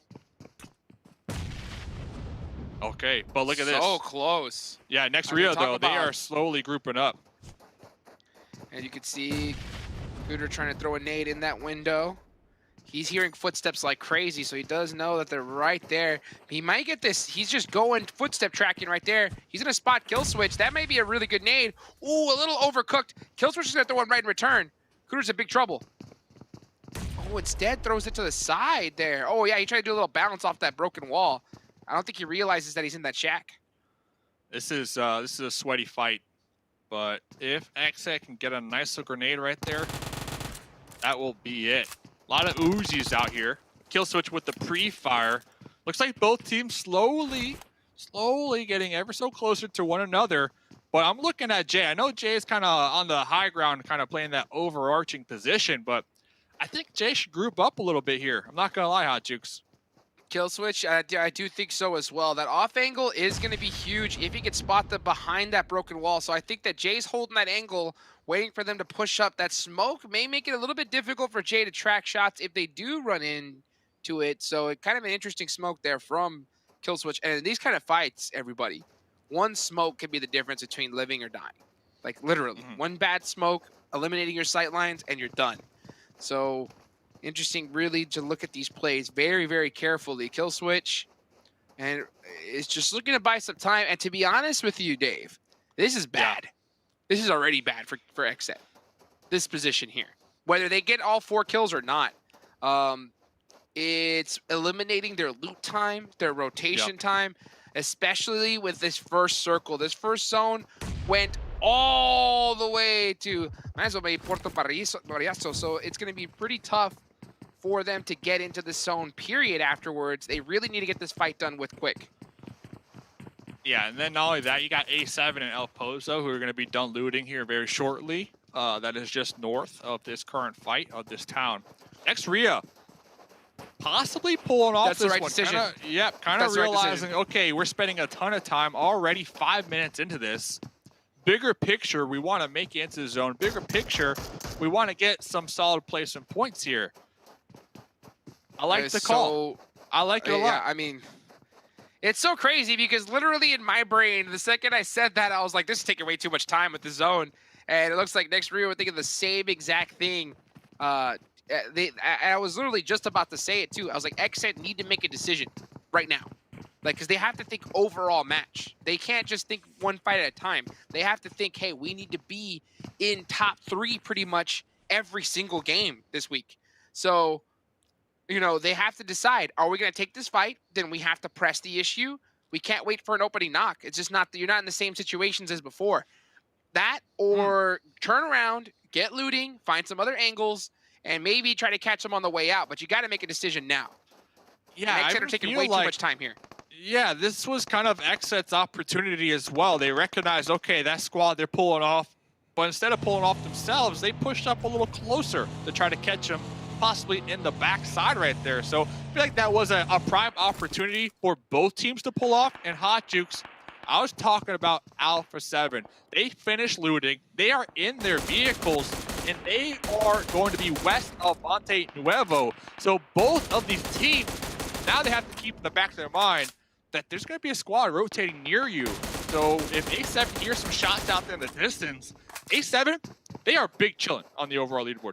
A7 can do whatever they want to do, and they don't have Na'Vi here to pick on this Super Weekend, so they're looking for some other teams to really play spoiler here. I'll tell you what right now, if you are in the ocean, Alpha 7 are the baddest sharks there. I mean, you don't want to get anywhere near those guys, so if they continue that fight with each other and they issue some shots, they're going to get the attention of Alpha 7. Doesn't look like that's going to happen, though. Let's move on to this fight right here really quickly with Baluk Chapdan and Rise. Nunez going down. Nice little 1v1, but does get pieced up from Mythic on the off angle. And now Nunez is going to have to try to call a safety, but Rise, I mean, a very interesting position here from Baluk Chapdan. I mean, very, very split. That off angle from Elion is going to be very, very important here. Pieced up, creased up. Looking to come out on top of this fight, but Mythic gonna be pushing up here, grenade in hand, cooking that bad boy, gonna be tossing through the window. Mythic not looking to pump the brakes. Oh! Catching you off guard, slipping, peeking through that window is exactly what Mythic did. And Baluk, 18th right now. Baluk, they do not need this. That's a fact. And they're going down. Rise is taking them out piece by piece. Elion on that off angle looks like he wasn't able to really set himself in a good position to assist his team, and he's just going to take off from here. So a bad game already for Baluk Chapdan, a squad that really needs to put some points up on the board. But another team that does is Mad Bulls, and we're looking right at them, and they're taking S2G on. The Mustache Dave momentum meter, S2G had the most, right? They just won that last chicken dinner, and it looks like Mad Bulls are in a really good spot, but they cannot get too overzealous. They got to utilize that utility, and just like that, Monkey's going to get 1 kill, and they have to just play it smart, get couple more, and get the last finish here. Taking their time, Mad Bulls, taking their time because they have these broken walls to work with, so they definitely have the cover, and they also have vehicles to work with, too, moving forward. So Timber going to be pumping the brakes. Timber does have a squad mate in the back line who I think might have gotten tagged in the process, and now I see Coops and Knights all the way back there as well. If Timber, if Timber could just prone and hide, the Knights might actually take the fight to the Mad Bulls here. But looks like Timber was easy prey out here for the Knights. Oh yeah, the Knights already got Silas as well from S2G, so that's gonna be a quick little 2 points from them. And the Knights, they're another squad that's set up very, very well for this tournament. So they're gonna continue their dominance here, putting up some good kills. They're in the next zone, as you can see on the right side. So they're gonna be holding the spot for quite a while, in my eyes. Team I'm looking at though is Xset. You know, Xset on that far angle. They're very lucky that nobody has really taken Los Leones. So they should be able to rotate in here relatively for free. But I guarantee you they're hoping that that zone shifts to them. On the edge of glory. Another team that's kind of standing out to me is Alpha 7. Usually we see them rotate near the northern ends, maybe even to that northeast side, but it looks like this game they're going all the way down south here. So it looks like A7 might be trying out some new rotational pathways here on Miramar. That's exactly what you want to see from these top teams, really trying to prepare, in my mind, Hot Juice, for the finals coming up. I think that's all you should be doing. You know, I think you really want to just shake it up, so because teams are going to be analyzing your every little move, every vehicle rotation, and you kind of want to be able to mix up the cars just a little bit, not be too predictable. Because if you do the same thing that you've been doing, I guarantee you come finals time, when you got hundreds of thousands of dollars on the line, these guys are going to be so well prepared, and they're going to catch you slipping. Effect frustrated right now with the fact that they're going to have to defend this compound for the third time. No angles out here, just punching the walls. And Mad Bulls, yeah, they should be. They should be kind of scared. 17th overall. And a lot of teams have been eyeballing this current position for some time now. It is going to be in the zone, but Besiktas, look at these angles they got here. They got these nice little angles from the cliffs over here. So Monkey needs to be careful running out there in the open. Man, I'm just so insanely proud of Besiktas and what they were able to do in that last Super Weekend. It's honestly, it's so impressive. I mean, I still can't express enough just how tough it was to be able to do what they did. You know, to get so many points. I think they were in 11th place after from being. They still are. They still are. They still are. Yeah. So in 11th place, beating teams that have played 15 games more than them. That's insane. Ooh, let's see if they can win this fight here. Whiffing a couple shots there with the Yump. Yeah, I would have opened up with the M4, not gonna lie.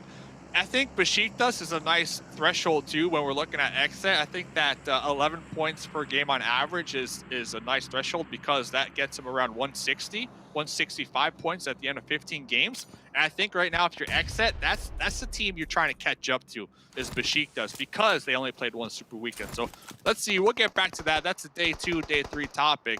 But look at Besiktas, interesting 2-2 split. Sending 2 up here in the front lines to clear the warehouse. Agori with a nice little pre-fire there. Doesn't want to let any nades come that way. Mad Bulls, I don't understand Yin Yang's position. That's the one out of this entire one that I just do not get. He's laying down on that side, but I guarantee you nobody's going to be pushing up that way.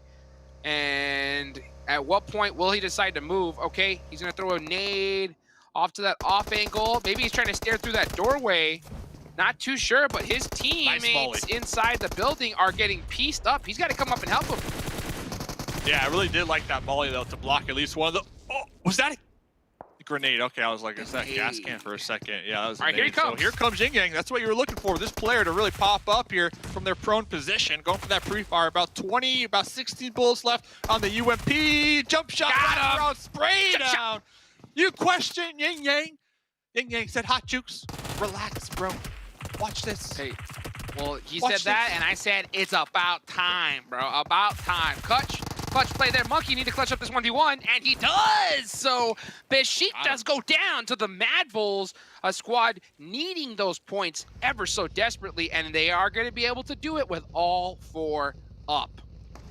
Huge. That was a huge play from the Mad Bulls. They should be able to get the last revive, heal up, boost up, and reposition.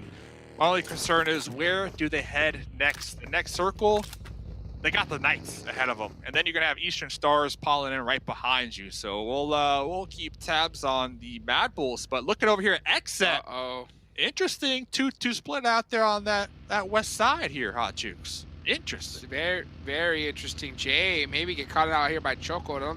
I believe he's gonna be able to see him. I think Aton is waiting to 1-2-3 him. So they're gonna wait every last second and then just shoot together to make sure they get that knock. Oh, I'm sorry. It looked like Jay was on top of that silo for a second, but it does look like he is past it. So Aton aren't going to have the sight lines quite on exit. This is a very, very interesting 2-2 split, Dave. Let me ask you, what do you think's going through their head? I don't know. Offset the risk of the next circle not favoring you, possibly. That's what we tend to see a lot of these teams do. But with the fact of how far they are, only 3 points right now on the overall leaderboard, I much rather have my teammates closer than further away from each other. Just out throughout all the games, Hot Jukes. And that's just my take. Especially in this zone here, because if one squad just pulls up on the duo, they're done for. You're dead. Literally. Yeah. Yeah, so, yeah, I guess they're trying to hedge their bets, and not to mention, it's on both sides of this road. I don't get it. I personally don't understand the 2-2 split. But then again, maybe they got the, like you said the other day, Team Kessel pulled out some crazy strats, right? They were looking at the book of PUBG Mobile. And by the way, the book, we wrote it, right? First chapter, don't die. Yep. Chapter 2, how to respect Papa Blue, right? Yep. But maybe Xset, they're looking in the glossary, Dave. The glossary. The glossary, the index, you know? Pulling out some sneaky plays. They're looking at the solutions page. Let's be real. They're all the way at the end. They're looking at the solutions. That's what they need. And that's what they need here. But the solutions are kind of being made as, you know, we watch these teams progress here in the lobby. So we'll see what they can do. Next zone does not favor them, so we'll pay even closer attention to Xset on their rotation over there on that west side mountainside. Okay, nice shots there from Eastern Stars onto Unicorns of Love. There goes Bozzy. He was the clutch player in that last game to get that nice little off-angle press, and I think he's going to have to do the same thing here. Kapala's in big trouble, and it's going to go down to Fresh most likely. Senetexa pushing it on to Fenerbahce. Nox Bomb with the pre-fire. He's got a literally half an HP. Catches the angle through that broken wall, and I guarantee you he's just asking, you know, who built this building? How could dare they leave an angle like that open? And here comes Carrillo, pissed off, saying, how dare you do that to my teammate? Yeah, building definitely not up to code. Looks like Carrillo going to be with the M249, able to pop in the building, looking for that heal off. And the Fenerbahce getting third party too. So it's only a matter of time before that solo is going to be taken out. And yes, they were. So, wow, interesting fights down here in the south as well. Revo throwing that little pinball nade, you know, able to get that last finish. That was a nice one there. Bozzy going down from Eastern Stars. Unicorns of Love set up here on the south side of the map, so they are not in this next circle. They're going to have to press up a little bit higher toward La Bendita. They're going to be pushing right into Rise. So Rise is in a great position here to gatekeep Mad Bulls and Unicorns of Love. It's possible we may see them work together here to get into this next zone. Mad Bull stopping a little bit early just to try and get some sight lines because they know that that's a field of death. They cannot drive wide out in the open or they're getting popped out their vehicle instantly. So right now, Mad Bulls are just literally, they're mad. They're trying to figure out how do we get into this next circle. Yeah, there is slight, you know, terrain differences out here in the fields that, you know, if you're prone can really help you, but you're not going to be able to prone for long because these fields are not in that next zone. So obviously your Rise in the compound on the edge in the zone have a clear advantage, and they might be able to really rack up a couple of limb points on the Mad Bulls and Unicorns of Love out here in the distance. Look at this. Like, this is a beautiful spot right here. Talk about sightlines, Hot Jukes. Rise, oh yeah, I guarantee you they're gonna get at least 4 limb points here. At least 4. Oh, without a doubt. I mean, they you know, Mad Bulls really needed the help of Rise to focus on Unicorns of Love. Lin is playing it very quiet, doesn't want to give away his position, even though he had shots on the Mad Bulls. He knows the positions he's in, but does end up getting spotted there towards the end. It's just Fresh up at the other side. Mad Bulls are able to do a beautiful wraparound, actually able to circumvent Rise.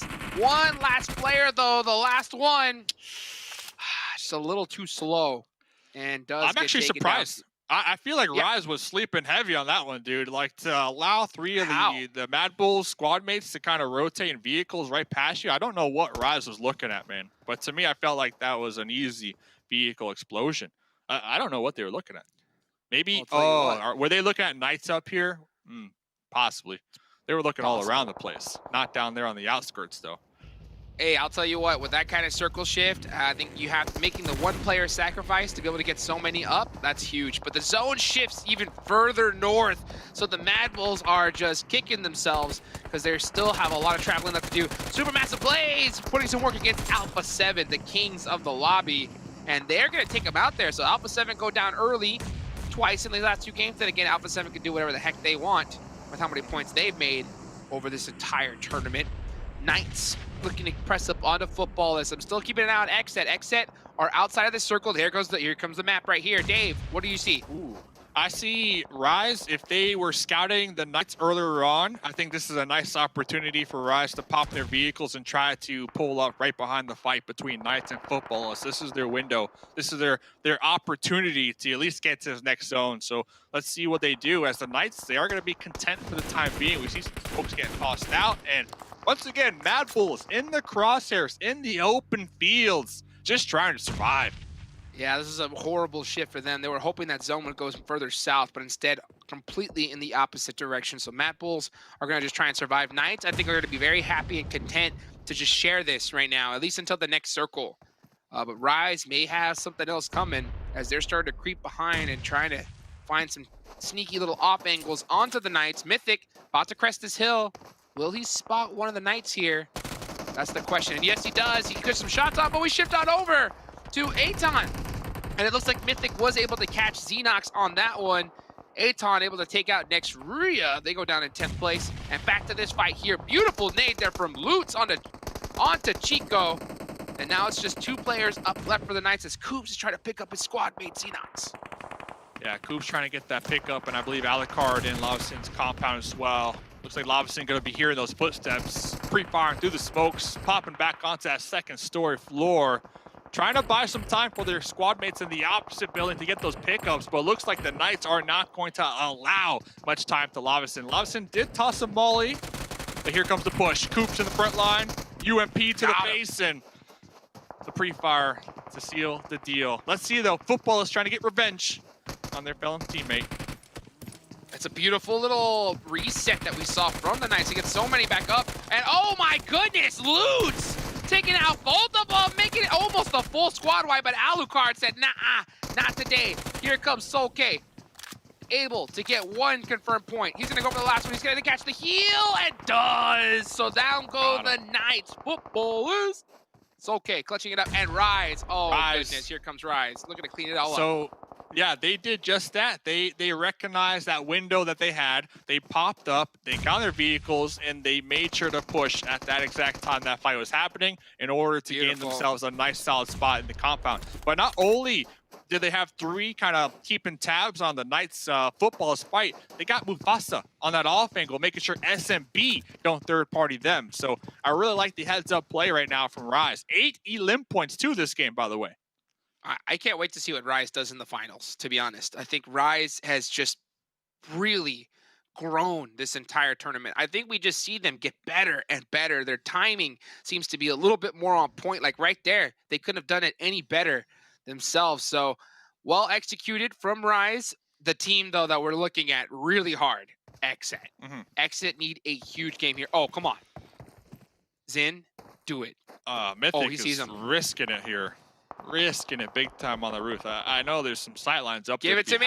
But right now, you know, you got the compound, you got the hard cover. Like, don't be too greedy. And yeah, to your point, Rise, timing on that push was everything. And they timed it just right. So Xset, top 4 situation. They're cresting over that hill. Mythic gonna be taking some shots with the M4 across the way. 5 kills on Mythic too. And oh, Xset, very questionable push over there. Wow. They had the ledge. I believe that ledge, that kill switch is on at J7. Is it not in the zone? It's not in. Not in. Okay, still though, I'm sure there's some type of slight dip they can hold down in a prone position versus just sending it down that hill. Yeah, that was suicide. That was a suicide hill, 100%. They had to have done it. They should have wrapped, at least, in the slightest, you know? Maybe wrap towards Mythic side as a full team and try to make something happen, or getting super late. But yeah, just like that, kill switch, gonna get knocked. J7 will get the revive here, but Papa Blue's coming. And Papa Blue is coming in hot. So Xset already with that one single push with 2 players. Oh man, you hate to see it. At least, hopefully, they pass up all their meds.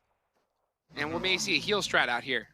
That could be the play. And it all comes back to timing, right? If they would have just done that push a couple seconds later, Furious would have been the target to Rise, right? Because Furious J7, what are you doing? down the hill. J7 do the same exact thing that their 2 squad mates did just a moment ago. J7 falling! What? Off the bike, and then kill switch taken out, so yep. Hey, 4th place though. 4th place, 8 points though, Hot Jukes. That's better than 3 points from last game. So 8 points. I don't know how many limbs they got. That's still a solid, that's a dub. That's a dub in my books. All things considered. 8 points is a dub in my books. I'm not being biased. I'm telling you the facts. I don't think so. 8 points? I don't think so. Not after that last game. No, I wouldn't. Not with how many points they need. They need way more. You know, with them getting 3 points in the first match, and not to mention, you know, the rest of the day is not guaranteed here. So you have to, you know, account for the bad games, the bad positions that you'll get. So, I mean, I just don't understand that push at all from Xset. Maybe, you know, we can chat with them after and figure out what they were thinking on that one.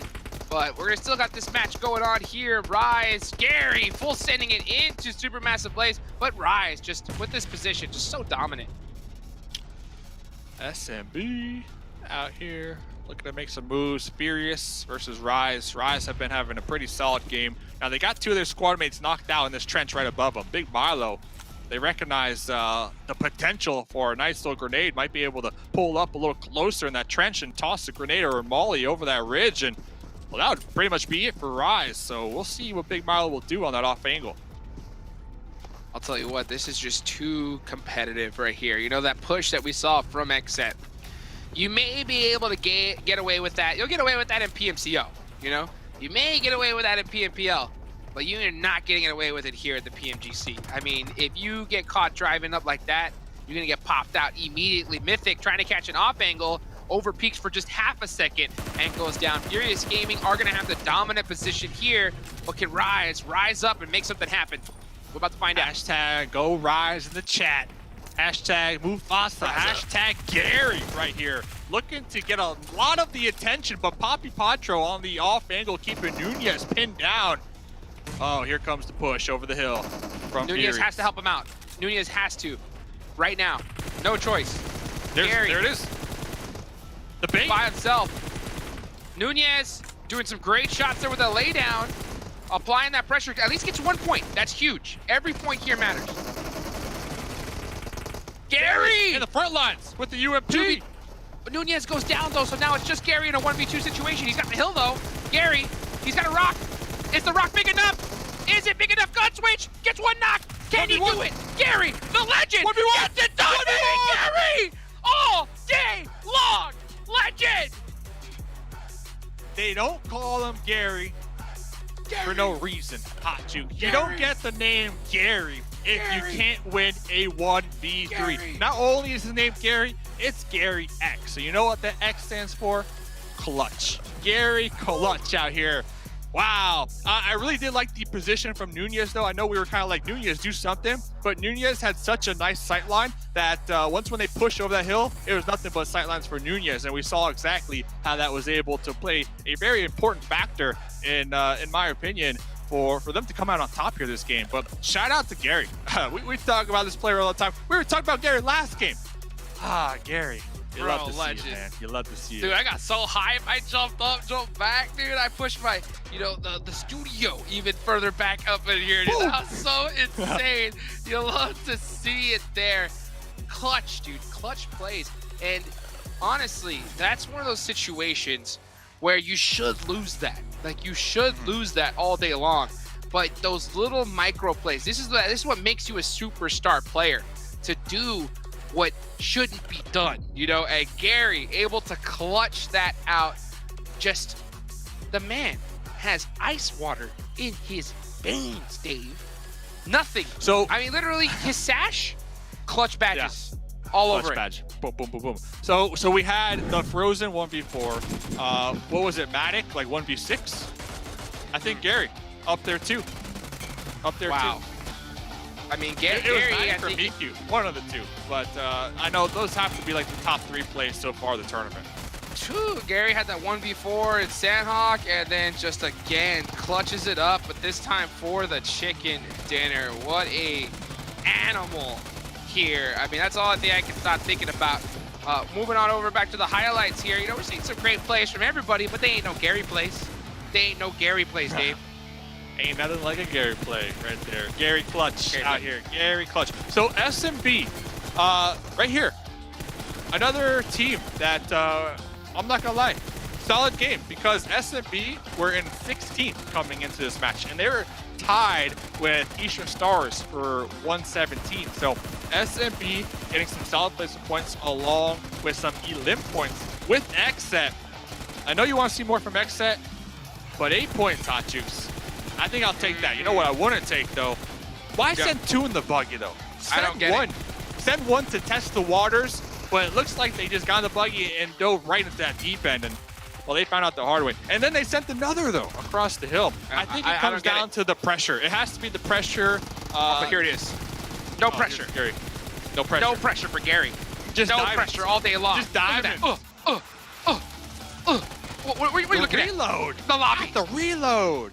He got the reload. Dude, I mean, what a reload. crazy. The reload, the swap, the back and forth, the baila, the dance, bro. Just straight dancing on him. Dave, what a match. Gary, hey, let's hear what the Dust got to say about Gary. Gary Clutch. Gary Clutch. Gary Clutch. Gary. Gary. Gary. I'm speechless. I have something. I don't even know what to say anymore. Okay. What do you think? That little log.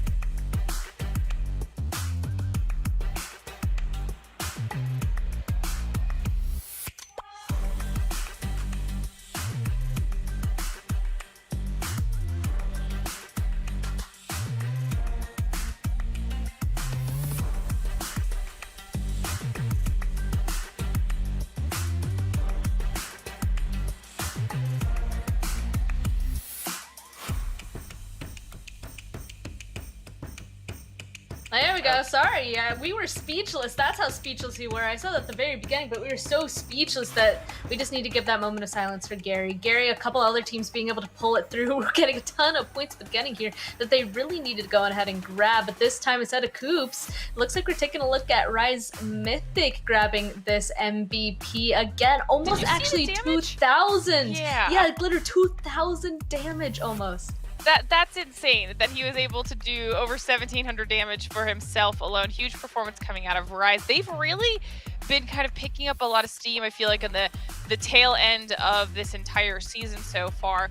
Now in 4th place in our overall rankings, you can see that they are definitely aiming for one of those top spots heading into finals, and this is a strong position for Rise to be in if they are wanting to come out on top when the finals come around.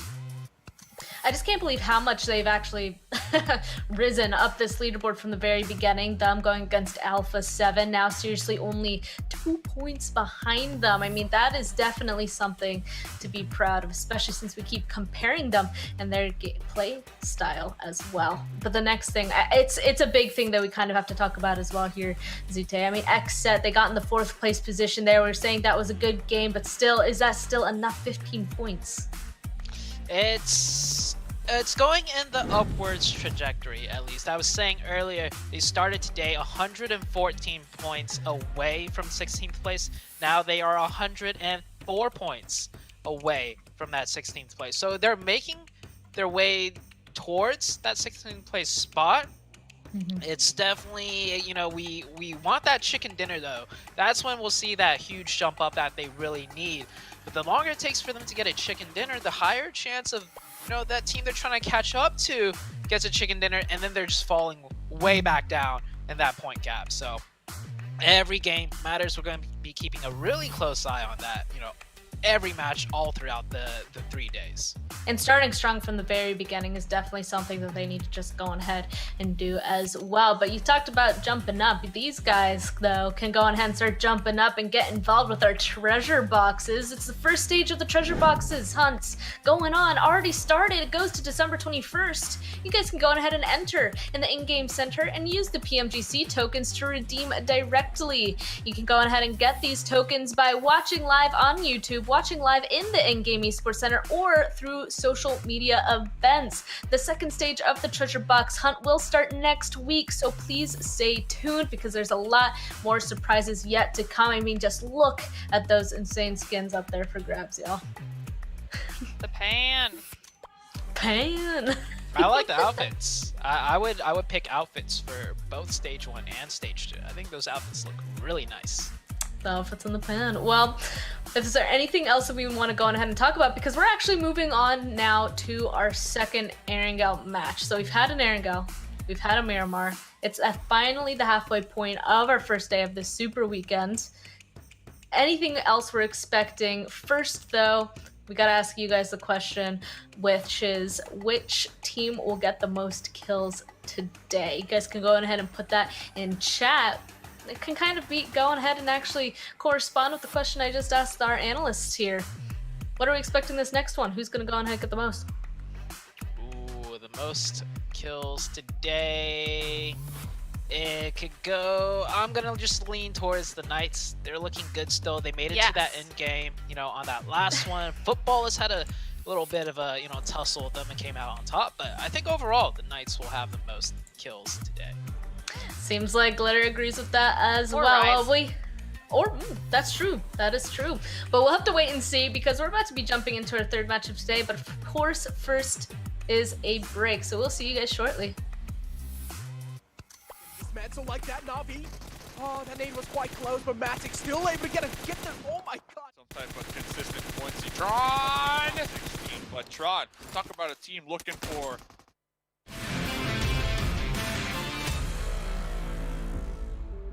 last man left. He has this little vehicle to work in as cover. So as soon as he gives his position away, that's when things would be done for him. He finds the knock, and he might just be able to clutch this. Now it's a one-on-one situation. If Milo's is able to connect this nade, that's going to be absolutely huge. Nade's being traded from both these sides and gets the Joy 7. He clutches it once, but Sheikta, they somehow pull it off. Going fishing, and Rambo's still in the water. Somehow they still don't see him. He pops out, and he gets the finish. Goes back into the water. Are you kidding me? Watching. He's gonna be looking this direction. That nade though does press him out. Football is maybe able to take him down, and he gets the kill. Picks up 2 kills. Trying his best to hold on to the position, but yeah, as you mentioned, Besiktas definitely do have great positioning, and possibly even they can try and win this one.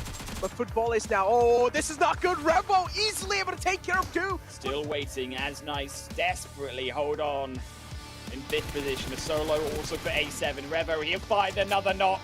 you know, any team like that, I think the goal is to obviously qualify for the last Super Weekend and just get some type of consistent points. Tron! But Tron, talk about a team looking for... Oh no, Analyst, they're not going to be feeling good. Just watching just A7 getting dismantled like that, Navi. Oh, that nade was quite close, but Matic still able to get there. Oh my god, what was that? That's a heroic entry from the side of Matic. Like you mentioned, the blue zone going to be applying pressure. Alucard making that U-turn, popping out with the DP, but immediately taken down. Immediately, Matic! Let's go, baby! Witches punches out the full dashes with the quick snipe and finishes! Goes! Matic's insane! He's on fire!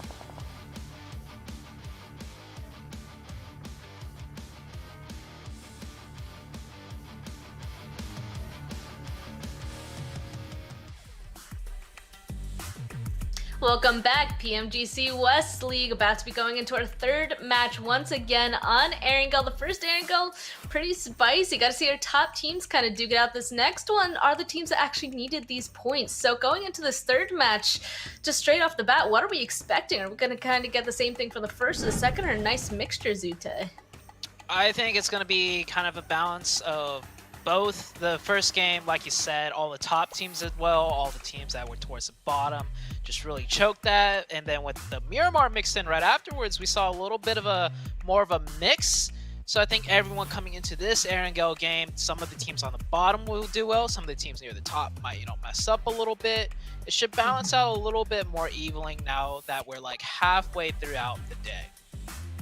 It seems like the lobby might finally start getting used to each other going into this one potentially, especially with it being on Erangel once again. Kind of curious to see if people are going to learn from their first match, but Glitter as well. Is there any team in specific that we need to keep an eye on? Maybe even corresponds with our most damage here. Yeah, I mean, definitely, I think everyone is now going to be keeping their eyes on Rise for the rest of the day. Most damage, like we were saying, over 1,700 damage goes the way of Mythic. A massive performance for him. But then we also have Yin Yang up here from Mad Bulls, and we've got Big Milo from Furious Gaming as well. Both names that we heard the casters talking about a lot during that game. Both players stepping up to the plate for their squads. And then we've got most rescues here as we continue talking about this upcoming game. But I mean, I think Rise, if this is where their new level of gameplay is, they're just going to be scary for the rest of the day. It's definitely a possibility that they continue this upward trend in the next match, but back-to-back chicken dinners, like that's a little difficult. A little difficult, but we've definitely seen it before, so I mean, I wouldn't be surprised. They've absolutely been rising. I hate that, oh man, it's just, I'm not trying to go ahead and make that pun there, but I guess it's just going to be there anyway. But also something that we should keep track of is, of course, our sponsor, 1+9 and 9 Pro, because with that flagship performance, that immersive 120Hz display, the hyper touch technology made for gamers, made for you, this, of course, is your best shot to climb the leaderboard, the 1+9 and 9 Pro. But let's just go on ahead and say the thing that everybody's wondering. Who do we think is going to be taking this next match? Once again on Erangel, Zute started off. I'm going to toss it back to Xset. I predicted them in the first game. They did pretty bad, but second game, they're definitely doing a lot better. I do think they could have cleaned up that last push. A lot of the casters are even talking about it. But it's an upward trend. They're doing better and better. So maybe this one is where they'll get that chicken dinner. I am rooting for Xset, but just disclaimer, I don't think they'll make it. But I want to root for them either way, right? Like prove me wrong. I want you guys to prove me wrong. Love the underdog story as well. I mean, there's a huge hurdle ahead of them, so if they make it, that's even more impressive. So we'll see. Glitter, though, who do you think is going to win this? I looked towards the top of the leaderboard for this next Erangel match. I think after the performance we saw in the first Erangel, I'm hoping Unicorns of Love can take this one home this time and get that chicken dinner. Okay, we've seen a lot of elims coming out of them and some really solid gameplay, so let's see if they get the chicken dinner on top of it. I mean, they were super aggressive first match. That's not a bad pick whatsoever either. I kind of went with Fenerbahce actually, because I mean, I feel like they have had absolute moments where they're just so powerful in their gameplay, and they kind of started stepping back. So now this is the call to once again for Fenerbahce to start really bringing it back, because we know that it's in them. And now's the time to. I mean, Zute, you said it yourself. Like the first day, this is really where you kind of have to try to start off well to set yourself up for these next 2 days. Yeah, especially if you're towards the bottom. Now, Fenerbahce, they were one of those really consistent teams that just, kind of the chicken dinner was eluding them a little bit here and there. So it's not too important, for the top 16. But after this week, right, we're going into the finals. And the finals is a way more limited amount of games, and you need top 6 overall in the finals, and you can bet your butt the top 6 teams, they're all going to have at least one chicken dinner, right? So better start, learning how to secure that end game, close the games out, get that chicken dinner. I know right now it's the league week, but it's good practice for the finals coming up very soon. That's why we're starting to see more teams like S2G kind of step it back up, because you're right, this really is the time to really go on ahead and practice the way that you should be playing, because finals is so close. What's also close is we're about to be jumping into our next match once again on Erangel. This time we're going to be sending it on over to Highland Wolf and Necro for Erangel. Thanks very much for tuning in. Of course, the PMGC West, myself, Hunter Wolf, and Necro joined beside me for the third game of today. And Xset is do or die for them. They've averaged 7.5 points between those two games, and 2 of those equal 15 in total. It's not good enough, though. They still need to get more points, Necro, and you and me were looking at that second game, looking at, I think, what was, quite frankly, a really poor performance coming out from Xset. And this is what we talked about. This is the nerves coming out of teams in this final week where they are trying to revert back to the Xset of week 1. They avoid the fights. They don't want to play for the team fights. They don't want to go for kills. But now they need to, because it's, as we say, do or die. They have to make as many points as they can possibly get.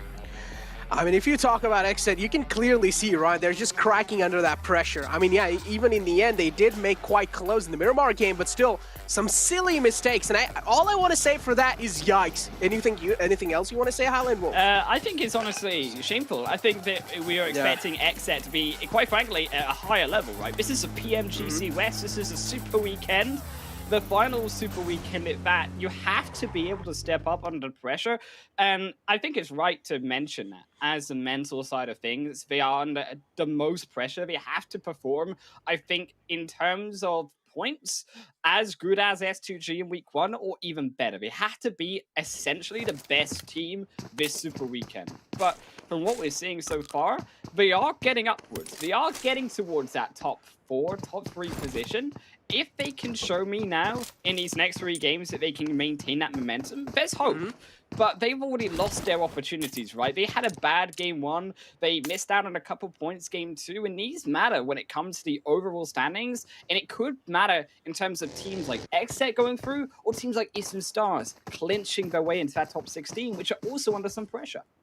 Exactly. I mean, Xset definitely do have the most amount of pressure on them for now. And as you talked about, they need that consistency moving in forward inside this Erangel game as well. But still, just that consistency isn't enough. They will still need to have 1 or 2 pop-off games today, or at least 1 pop-off game for them, either a little bit more elimination points added up to their tally. That can help them out quite a lot, at least climbing up their overall rankings. As you do know, as I have seen as well, they have quite a heavy burden to carry over. They have a mountain to climb.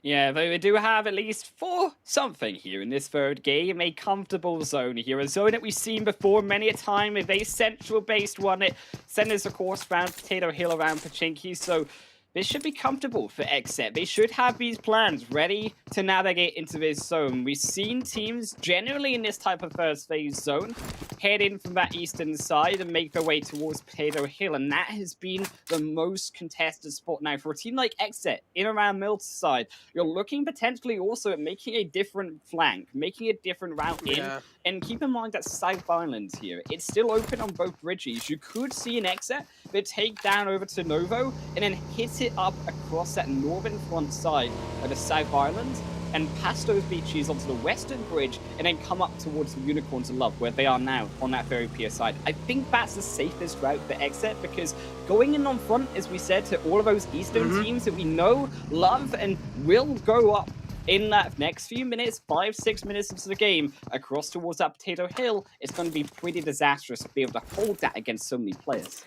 I mean, again, talking about the safest route, Xset still, they're looking in quite a disastrous spot if you take a look at that, because you have Fenerbahce in the front, you have Aton in the back, you have Supermassive Blaze right above you. The only safest route, as you mentioned, is between Fob and Shelter, but still to navigate that perfectly, at least up till now, what we've been saying, Xset, I feel like they will still struggle. Now, what they can do here is try and wait out a little bit more, let these other teams surpass them, let these other teams pass by, and then make a late rotation. But I feel like we also need to talk about Gary's 1v3 clutch in that previous game, Jake. Oh man, you look towards back at Rise, and yes, some teams struggling, but Rise ain't struggling whatsoever in this final super weekend. I think this is also something to talk about when it comes to the storylines, right? Of A7, yes, they have been the superstar Southern American team, but then you look at Rise, is that, as we said, baby brother almost coming in. I don't think we can call him a baby brother anymore, quite frankly. Yeah, they have grown up. They have grown up. Right, they've become an adult. right now, and they're ready to take it toe-to-toe to A7. I think to take it toe-to-toe with any of these teams inside of this lobby, and I think when Rise are on form, not only are they a team that we're currently looking at, of course, making it inside of the top 16, but next week, right, in those final 16 spots, the finals of this Global Championship at this stage of the tournament, making it inside of that top 6, I think is possible for them. Oh, I'm scared for Exit over here. They're just following the footsteps of Fenerbahce. Now, Rebellion you do see in the front. If Exit do realize Fenerbahce is right in the front, I'm pretty sure at this point in time they have spotted Fenerbahce.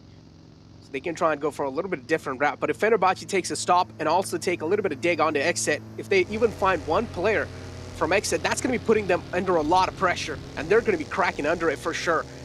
But on the other hand, yeah, Exit, they're just moving really close now. Rebellion being separated out, this might be a little chance for Exit to try and handicap Fenerbahce, and that's what they're exactly doing. But the problem is the timing is wrong from the side of Exit. But still, in the end, you have J7 to save the day. Yeah, it's Rebellion. He moved in the wrong way, right? He tried to dodge out Supermassive Blaze. Baluch as well. He spins his vehicle. Oh no, the baggy has left him, and so is his life as Maron will get taken out. Baluch also split. Supermassive Blaze. Supermassive Blaze, right. They're gonna drop third party at Exit, and Exit are down 2 player now. Oh no! I didn't even realize. Yeah, exactly. Oh my days, Exit. What's going on? Dude, they got that 1 kill but lost 2. That's not really a good trade from the side of Exit. On the other hand, Polo finds another one out of Supermassive Blaze, but still there's a 3-man strong squad. You still have Coursera all the way in the back. Polo is all the way out in the open. I don't like his position, but still that kill being confirmed now. So Exit are looking a little decent inside the game. If I'm not wrong, they only have 1 defeat on their name for now. But still, Exit now, they're getting charged on by Fenerbahce. Fenerbahce, we do know they're quite an aggressive team. In Super Weekend 1, they were one of those teams, they had no chicken dinners for themselves. Instead, they were relying completely on those kill points. And Fenerbahce, they definitely do have the players who have the individual gun skills. Falky spotting 1 player out, but the nade from J7 is too good. It's too accurate. It's too precise. And now Duke and Machine, he does know where Polo is. Polo aggressing in forward. But no, I don't like the move from Polo. He should have played behind that door. No, Polo, why? Polo, oh no, it's all going so horribly wrong for Exit. First out, only 1 point. Exit are crumbling under this pressure. I don't think they've got the mental fortitude in this final Super Weekend, and that might be one of those nails inside a coffin, locking away Exit from, of course, that top 16. It has been so tough for them. But as we said, they needed to be that aggressive team. I liked that they were going for Fenerbahce. I liked that they were trying to show this aggression, but as you said rightly so, they were late to that play. In a team that actually Fenerbahce were running away from, the Supermassive Blaze squad, they were actually able to punish out the slow retreat back through from Exit after confirming that kill. And that sloppiness, that cost them their lives. As S2G also going to fall into 1v1 as Lutz, or Lutz, should I say, also going to confirm 1 away. And this is also now when I want to talk about this. S2G, yes, they're going to lose 1, but it's hardly actually in contrast to how strong some of these top squads here in Echo have been playing in this week 3. And it's not just S2G, it's Knights, Unicorns of Love. All of these 3 teams, I think, have been the best so far in terms of consistency in this week 3. And you look towards Unicorns of Love as that most consistent team. You look towards that first day of week 3 that they played, and they never even came out of a 4th position. That was the worst they got in that first day of league play. It was 2 seconds, a 3rd and a 4th overall. That is insane. And then to see that copied through in the first game and then into towards the second game. Yes, Miramar's not their strongest map, but now we're heading into Erangel again. We've got Sanhok, which Unicorns of Love are the most consistent surviving team for. I'm expecting Unicorns of Love can make some big statement points this weekend. No, definitely. Unicorns of Love has to be one of the most consistent team. And I feel like even in week 3 league days, we were talking about how each and every single player is individually skilled, right? He can be a one-man army if they want to. And Unicorns of Love is just so strong. Even if they have one man kind of falling away from the other team, they can always stand up for themselves. And this is what I really like about Unicorns of Love. Each and every single player can be that star player for Unicorns of Love. But on the other hand, we do see Rise against Nextruya. Both these teams have been looking really good so far up till now, and Rise now looking to charge on Nextruya. Yikta laid quite close, might just take a little damage, but knows the answer. Instead, here comes the cavalry from the side of Nextruya. Oh no, Yikta taking quite a lot of damage. He needs to fall back, and that's what he exactly does. But the charge from Rise is too hard to handle, but knock on the Mythic is going to be opening a lot of opportunities. Yikta able to fall back. But the rest of the Mythic shouldn't really be that tough. Keep in mind, though, Knights, they are inside the edge of this fight, so they could come in for the third party. You do see Coops scouting out on that front side for them. I think they're waiting to see if more will come out of this fight. Yes, it will. The Yeeter will fall down, and that will be a beautiful nade from the side of Rise. But can they flush that out to the killers? And he had his inside.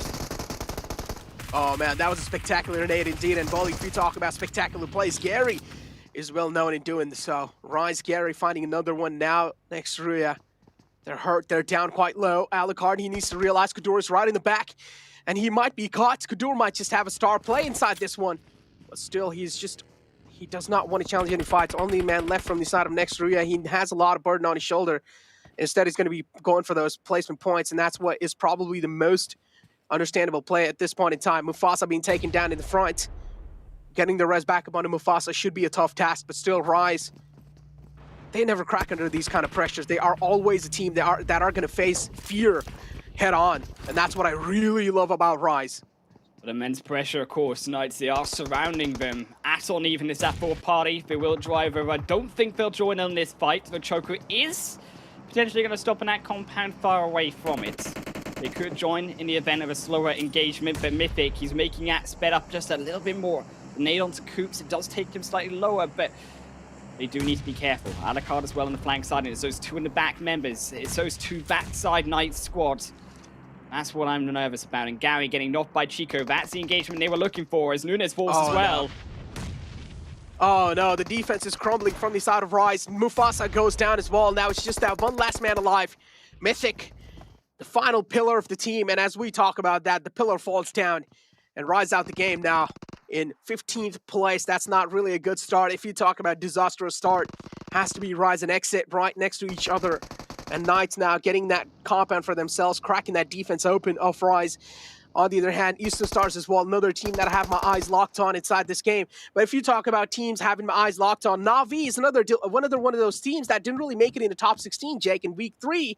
And there is a lot of threat lingering on their head. Do you think they're going to be making it in the top 16 moving forward in the finals? I think they could. I think that Na'Vi, they don't have to worry so much. It's more Eastern Stars, right? Kabahala, one of those star members of Eastern Stars themselves. But they've not looked so great. They're in 16th position coming on this Super Weekend, and I don't think we've seen enough out of Eastern Stars, because keep in mind it was crucially the fact that they missed out on that second Super Weekend, and they had an okay first weekend. It was that missing out that has put them so far behind. Now they are also feeling that pressure, and I think it's getting to Eastern Stars too, as we said, the mental state of these players having to come out, the do-or-die pressure, where they can't make the results happen because it's just too much to try change up your strategies now, to be more aggressive, be more passive, whatever you need to be, but they can't. They don't have the time to be able to perfect those kind of changes.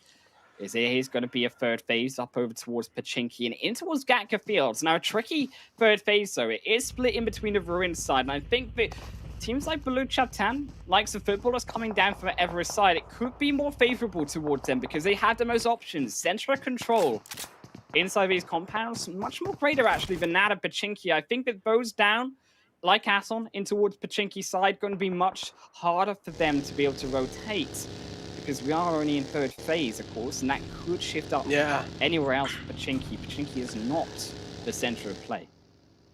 Now, A7 as well, all the way in the back. For A7, they will need to beat the timing here.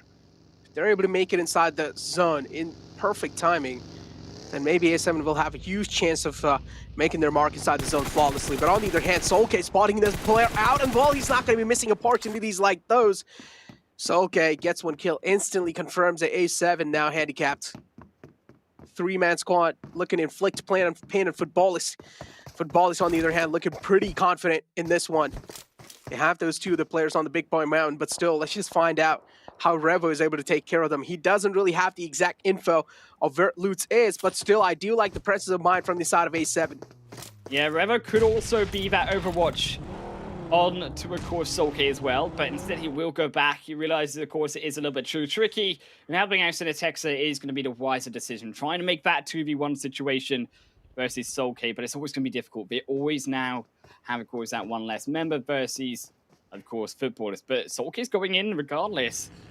And now A7, they've got all 3 players together. This could be a little bit of an overextension. It's only now the Footballers member is also joining in on the fight.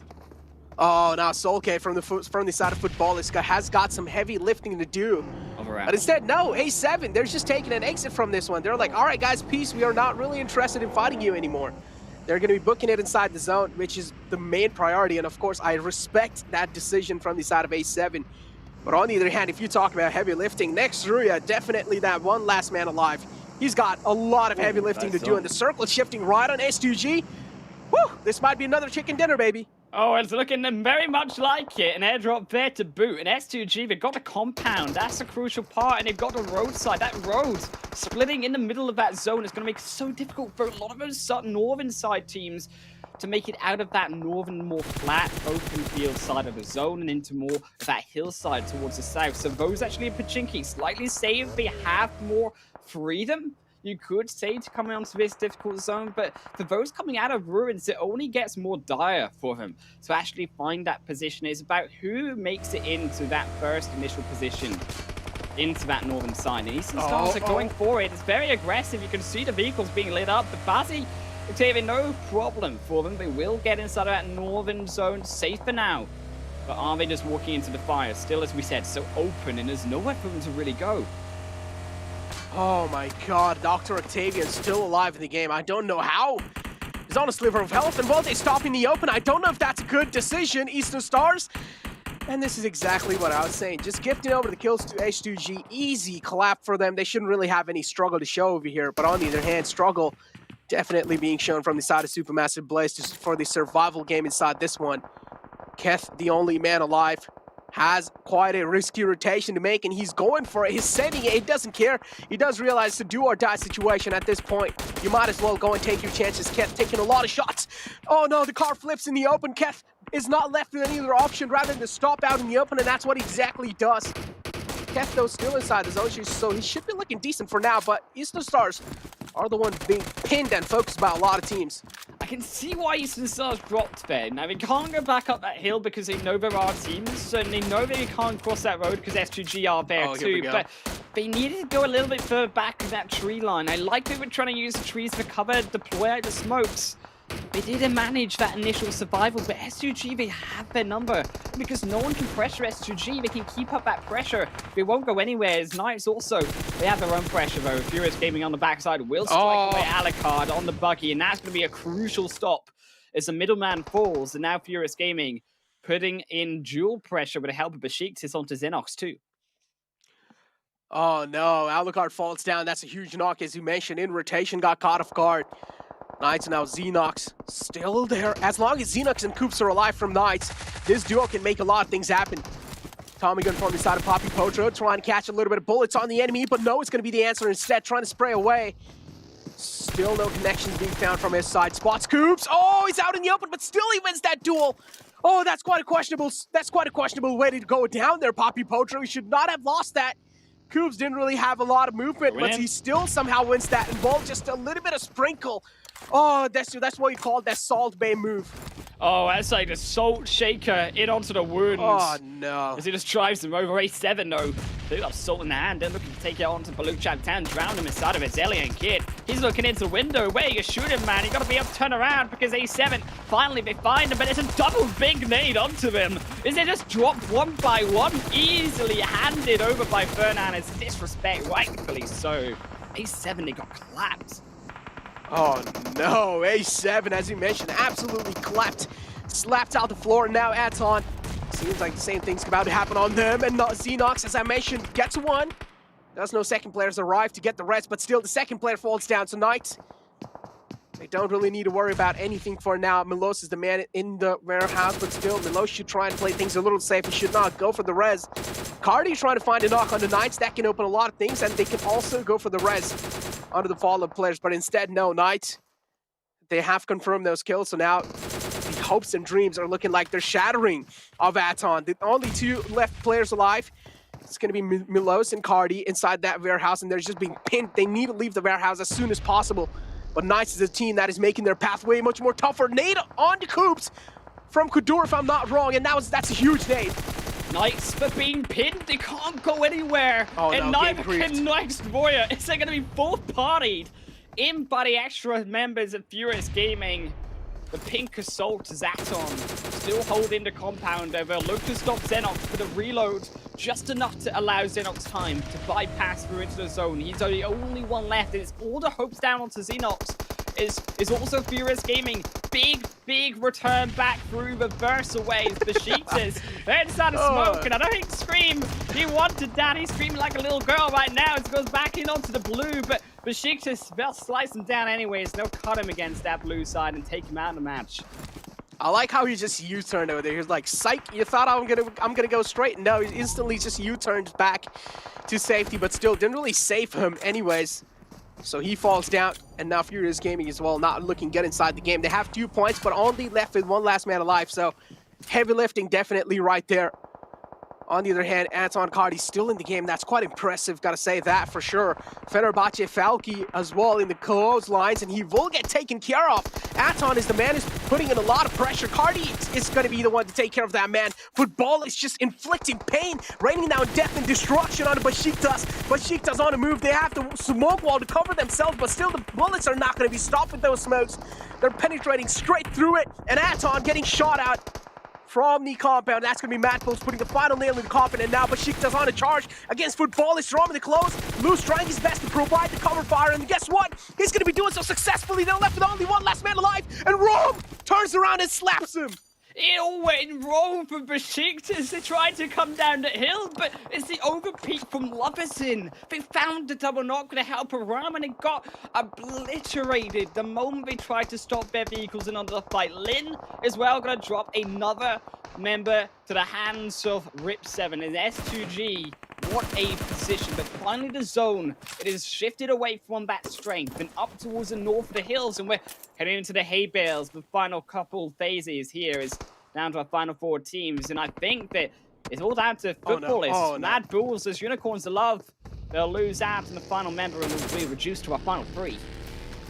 Oh, S2G are just going to be the sweepers of this final zone now. They're able to find a kill on the Unicorns of Love. Unicorns of Love now completely taken out of the game. 7 knocked out. Still shouldn't really be that big of a deal. And as you talk about zones really favoring a team, it's Footballists, but still S2G able to make their mark inside. That's quite huge. Kelsey has bought the space for his team, so the rest of the players can always try and make it in, but Mad Bulls can be a little problem for them. Footballists, they still don't really need to worry about Footballists for now, but still, the Footballists even get a little bit of eyes on any one of these players that can turn the tables onto their side. Yeah, personally, I think Leverson a little bit too close to that car. I think it should be blown up. I think the wheels at least should be popped. You can still shoot underneath it as Ram. You'll find, though, the shots onto Rip7, but in return for 1. I think Ram, he's done his job, though. It was so tricky for Ram to get inside of that zone, so at least taking 1 out with him will help Leverson survive. As Mad Bulls, though, here's a squad. As they'll enter on into another flat zone, an extra team into the problem. I think the Footballists, they should have this one. S2G, I think, will be in next to Fallout. Kelsey, that zone, 1 more shift up north. That's all it's going to take. For Mad Bulls, it's up to them. Can they find a upset? Because they need, I think, more aggression. They're going to have to walk slowly into this. But if they can find that extra push, if they can solo out one of these members, the Footballists, Mad Bulls can easily win out. Oh man, S2G left with only 2 players live in this game. They have the least man number inside these final 3 teams. Mad Bulls having all 4 players alive. This is their game. This can be their game if they just make any kind of rookie mistakes and then just hand over the victory to Footballist. Footballist as well, if you talk about that, seems like Rom's going to be back up on his feet, so that's really good news for Footballist. Getting that man advantage against Mad Bulls, that's quite huge. And Footballist, we do know in these final zones, they have all 4 of their players alive. They're capable of pulling the impossible. I like this split, though, coming through from Mad Bulls. A very wide split. It's going to maximize the information they're gathering. I'm not sure how well, though, Agri will be facing, though, jumping up like a little bunny rabbit inside of fields. I think it makes it slightly too obvious, as well with the smoke positioning. You can see with the vehicles. For Footballist, the extra advantage they have is they know that Mad Bulls, where they are in that position, because they ended in last. Footballist, they actually have the edge of surprise here when it comes to getting this zone, but a phase, it does shift back over to Mad Bulls. So and still, despite being known in their position, just stopped Footballers to the wall of the entrance of phase 6. But it's up to Mad Bulls. Can they keep themselves alive? It's about surviving until the phase closes in, and that's still another 40 or so seconds away. I feel like it's all about eagle eyes at this point. If you have an eagle eye, you can save your team by quite a lot. You need to spot these snakes in the ground, just proning around. And if you're able to do so perfectly, that means this is your game. H2G, things are looking quite tough for them, honestly. The only thing they can save them from right now is going to be luck. If these two teams decide to go against each other, just all guns blazing, that's when H2G can try and strike in. Unless, if H2G gets spotted first, I feel like that's going to be a GG for the side of H2G, so they need to try and play it out as passive as they can. Mad Bull, it seems like they exactly do know over H2G, but a little bit of aggressive smoke from the side of H2G to try and deny the vision of Mad Bulls. So at least buy a little bit more time to move, make it inside the zone. Football is doing the same thing, but instead they don't really need to use those zones. They just have those tall grasses to work for them. Yeah, good move from Monkey back coming into Yin Yang, as he will be able to then equalize with a dual pressure, make it the help of the revive there. If obviously Yin Yang does go back on with a knock on the edge, that will help them equalize a 2-2 strength. Much better than the 4x1. They don't need the information, as we said, it's about survival. All Mad Bulls need to do is need to stop the push coming out from SG, stop the push coming out from Footballist, and let the blue zone do the work for them, because eventually Footballist, they have to step up. That zone will reach on top of them eventually, and it's heading that way. Oh man, the wall of death is moving in. It's not going to stop for anyone else at this late in the game. And Timber, you need to make it inside the zone as quick as possible. The time's running out. You need to beat the timing. And if you talk about beating the timing, Mad Bulls are getting beat down by Footballist Lovezin. Oh my god, always a star player to rely on. He just makes so many insane things happen. And Kelsey taking down effects, that's huge. Now Footballist versus H2G. It's a 2-on-3 situation. Solke goes down. Oh, another star player from the side of Footballist. They need to try and get Solke back up, but still now Footballist. Lutz, it seems like he's leading the charge. But instead, no. The call has been made to try and hold their horses. A massive nade coming in is a triple knock into the Quadra with the help of S2G. With Footballist, this could be their game. S2G still high on the kills, almost as equal. But I think Footballist, they got the position of the zone, they've got the extra members. But Kelsey and Timber are being baited out with a vehicle. They will slowly move further forward. The nade will miss, and I think now that could be with the extra. That's a lawnmower. That nade comes in. They sure struggle. Oh, it's coming, dude. They're waiting. That's one. Oh no! Oh no! There we go. The opening frag, and that's looking quite delicious and scrumptious. And guess what? The lawnmower finally put down to sleep. But guess what? The player's position being revealed. Kelsey's taking a lot of damage. He cannot withstand it. He cannot take it anymore, but he still gets another one. How is this man able to flip the tables? But no! Finally gets taken down, and Kelsey. Oh my god, that got quite close. I'm not gonna lie. My heartbeat started pumping a little too fast there in the end. Oh, gotta say, man, what a show. In the end, even H2G made it quite close. They played that to perfection. As I mentioned, if they want to make it in the top 2 or either try and win this game, they will need to make Mad Bulls and Footballist fight. And that's what they exactly did. Aggressive smokes, perfectly placed smokes to try and deny the vision of the enemy teams. And in the end, those smokes were that saved their day. Oh man, dude, I got a tear in my eye, dude. I was waiting for S2G to take that my god. A back-to-back overtake on that final position. We saw Rise do it in game 2. I thought S2G they could manage it in game 3. It came down to the 1v1. I mean, it was all off that vehicle. It was burned down, and he used actually the vehicle of Footballist to almost steal it from them. But it's still, keep in mind, a crucial extra knock, a crucial extra kill there that they were able to grab, and those extra points do matter, of course, taking away from Footballist, but you can't take away from that win. Still a big game for them, and I think it's Footballist who have been slowly but surely getting higher and higher in this leaderboard, and I think they've grown, as we said, through this competition. And coming into week 3, you can definitely see it. That week 2 high at the Super Weekend. Now week 3, we've already the first chicken dinner, and we'll go to the highlights to see exactly how they broke it down, but not before, of course, what is a disappointment out of XZ. Yeah. XZ, Supermassive Blaze not really having the best start of their lives, and this push right here from Polo, please, you should have played that so safe. You had that door to work with. Instead, you could have just played behind that door, try and jiggle peek inside.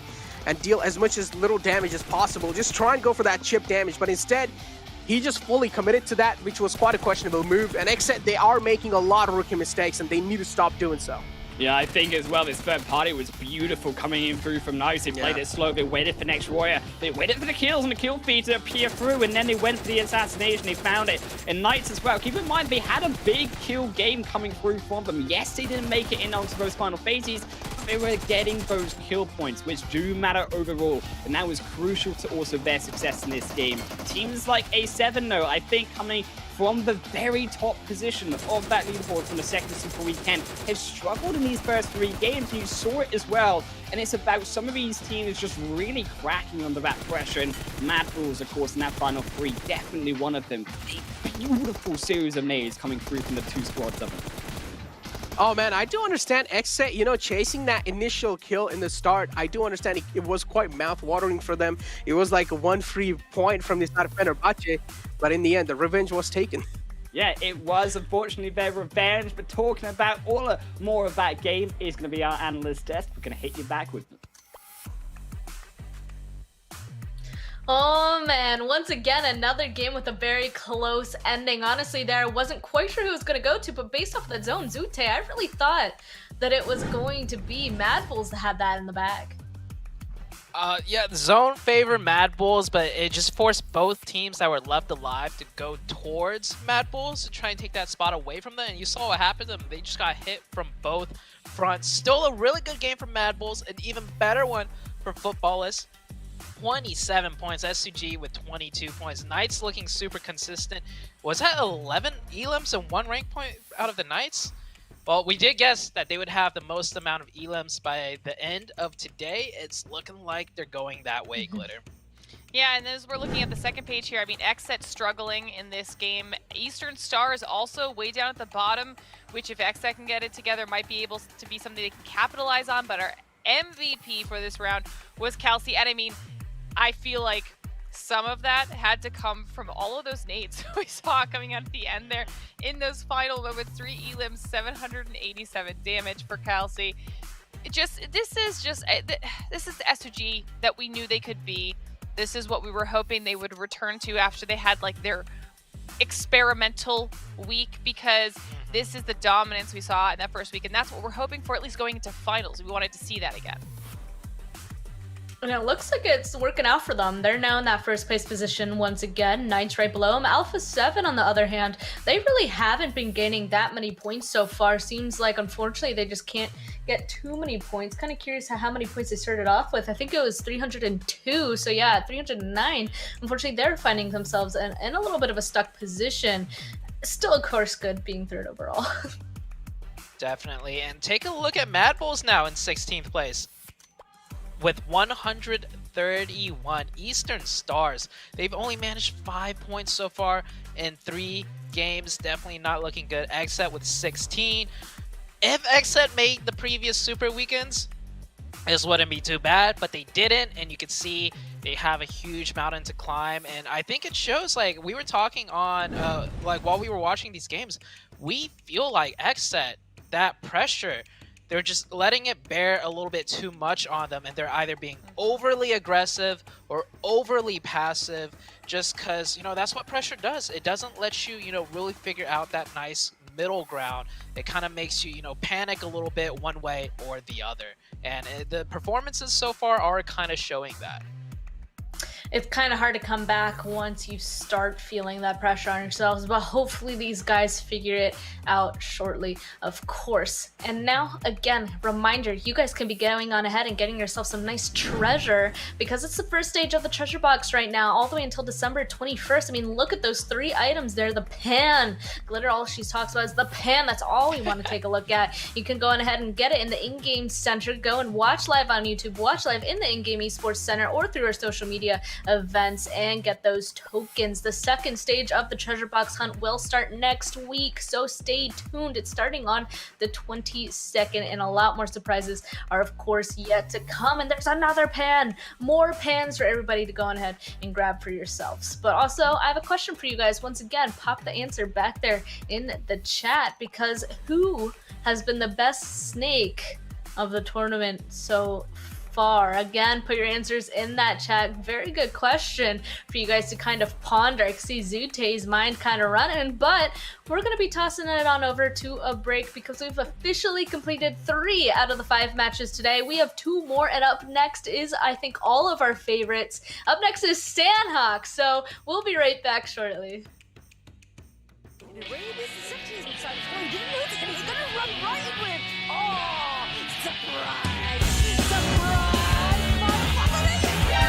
NANI?! お前はもう死んでいる。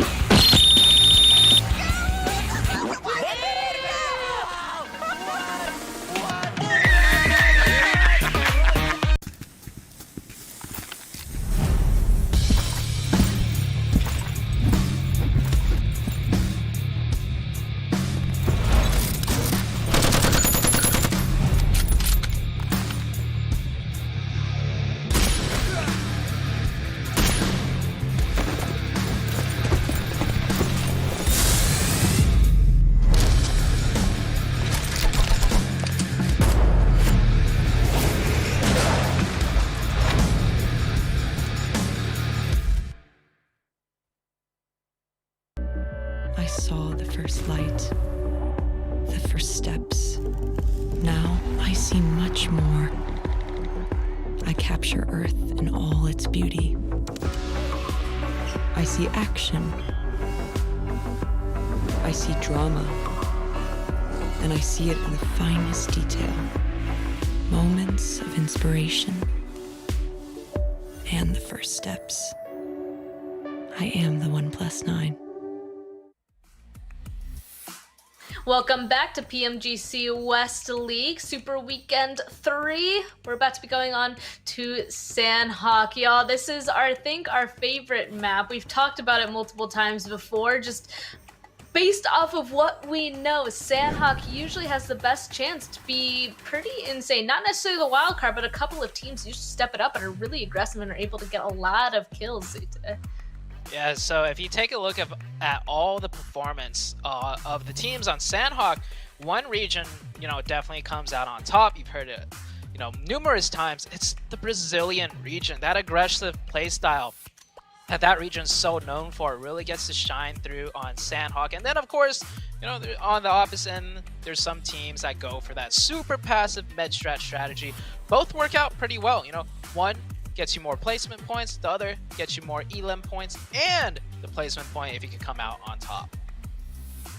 That's usually the best balance. Yeah, going ahead, survive the longest and get the most kills. Sanhok definitely, I feel like, is a good mixture. Also, I usually feel like it's a good chance to get any amount of kills, honestly, since it's so much smaller and third-party opportunities are really there. I really feel like a lot of these teams should usually go out with at least a couple of kills underneath their belt, right, Glitter? I mean, ideally, right? Especially I'm hoping that Sanhok becomes that map of the day where if the majority of those teams at the bottom are playing conservative 99% of the time, then maybe Sanhok is that 1% where they're willing to take a few more risks for the day so that they don't have to have so much pressure on that third and final day of the Super Weekend, because this really can be anybody's game, especially when we take into consideration the fact that A7 has been a lot slower today than they typically are. Black Dragons, they're not even here this entire Super Weekend. So there is still a tiny, tiny chance for those teams down there in the 16th place bubble to pick up some points. And then there we go. The head-to-head I think we've kind of been waiting for as well. It looks like Kelsey grabbing that MVP this last match. It's actually going to go head-to-head with Solkay. It's not the Sunday Solkay Sunday just yet, but he's still up there for the MVP. And also looks like teammates are going to be jumping up there for the most eliminations. Rom, Xenox, both with 5 each. Once again, we talked about how the Knights, not just Coops, the rest of his teammates also have been really performing. Yeah, the Knights doing really well. S2G up there as well. That was 5 elims each, and then 4 for S2G, I believe. Looking really good. But, can they keep those elims going into the Sanhok match? Because this is, we talk about it again and again. It's where the elims really shine through, and the team that comes out on the top usually gets at least around 6 or more elims. Oh man. Okay, well then I think we should just go ahead and go straight into who we think is going to do well in this match. Glitter, I'm just gonna throw it to you because you actually kind of already touched on it, you know? Alpha 7 haven't been performing the best. Black Dragon's not even inside of this super weekend. That only really leaves the one Brazilian team that I think is on all of our minds. Obviously, it's going to be Rise, especially when you combine that with their performance on Miramar. I said I had also felt like Miramar was kind of starting to go the way of Brazil as well, and then Rise came up and really dominated on that map. And so, I mean, I know they had a slower third game, but this has to go their way, right, guys? Yeah, I mean, 3, 2, 1. We all already agree. Just like drop it Yeah, down just below show us. it all, Just show it like all. Glitter said it. We're all aboard the Rise train. Usually it would be Alpha 7. But Alpha 7 has had a super slow day, just getting crushed. And we saw in Game 1, getting crushed by Rise Esports. No, you know, so if anyone's going to take this one out of the Brazilian region, who usually does the best, I would have to go with Rise. I really don't have anything else to say. I mean, all three of us went on ahead, chose Rise for very good reasons. Now we just gotta see if they uphold that, if they can actually go on ahead and achieve it. I feel like that's pretty great. Obviously, that's why we went on ahead and chose them. But any specifics that we should keep in mind as well that could potentially go against our pick here, Zute? The only team that keeps sticking out in my mind, of course, is XZ, right? Like, they do a split drop north of Painan, right in between boot camp. So they start off very central on the map, and they can't do a med strat. They're split, so they don't have much loot to go off of. So they need to like really clamp down on their teamwork, their comms, their aggression, like almost everything at this point if they want a big game at Sanhok, because they're sandwiched between Alpha 7 and the Knights to start off. So I don't know, man. XZ, game after game, the door just gets, you know, a little bit closer and closer to being shut on their face. Ooh. Not an ideal situation, but you're not wrong. I mean, you said the 12 points per match so far hasn't been upheld that way.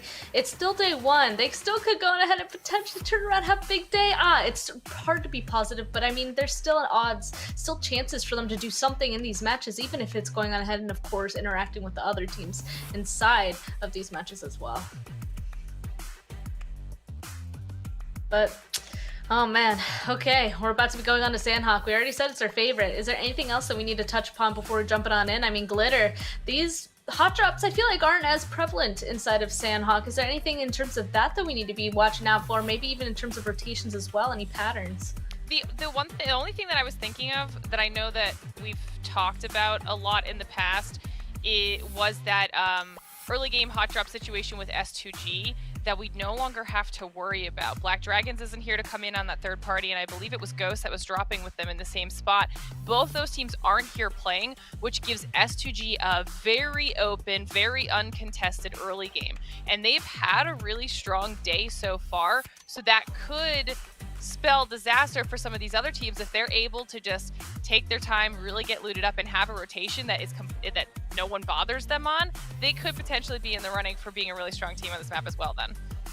I feel like another one as well, actually. I'm actually going to bring this up with Zute because I feel like it's the Knights, because you even pointed it out this last match, getting the 11 kills. They were just absolutely kind of just destroying everything so far. And if Sanhok is that map where you get a lot of kills, could the Knights also kind of be a team that's up there?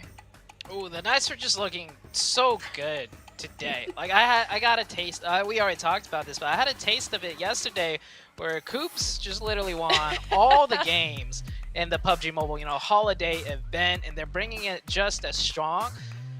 I don't even want to see them get a chicken dinner. I want to see them get just insane amount of elims. Like that to me is a bigger, you know, sign of the Knights, you know, going full force than getting the chicken, because I mean, we've seen them get chickens before, but the elims, they're looking so good at it right now. They're getting, last game they had 12 points, 11 of them from the form of elims. That's a chicken dinner is 15 points. They picked up 11 of their points from elims alone. So if they could just do that all day, today, tomorrow, and the day after, and then, you know, close out games when they can close out games, which they usually always do, they're looking really strong coming into the finals. Oh boy, some teams I feel like we also need to talk about though that need to be start start becoming even more strong? Is like, obviously the answer is we need to continue to look at those teams towards the bottom, but there's two I feel like they keep flipping back and forth, and that is actually Mad Bulls and Eastern Stars in that 16th and 17th place positions. I mean, Mad Bulls with the 131 points, Eastern Stars with 119. There is a bit of a gap there, around 11-point gap, but they're the ones that keep kind of going back and forth around that line, that important line of the top 16. I definitely agree. And if we look at the teams near the bottom, just their average, points gained per match, it is really low. That is why they're towards the bottom. And I feel like the team that's going to jump ahead, is going to be the team that just gets a lucky game. At this point, I think we could safely say they're not one of the higher skilled teams that can make things happen. That's why they're in the bottom, no offense to them. But with the RNG in this game, with zone shifts, left, right, center, it might actually come down to which team's a little bit luckier in these last 3 days that can make that top 16. Of course, skill is still involved, but I think a circle luck is what we're more so going to see that affects the top 16's position near the end of the week.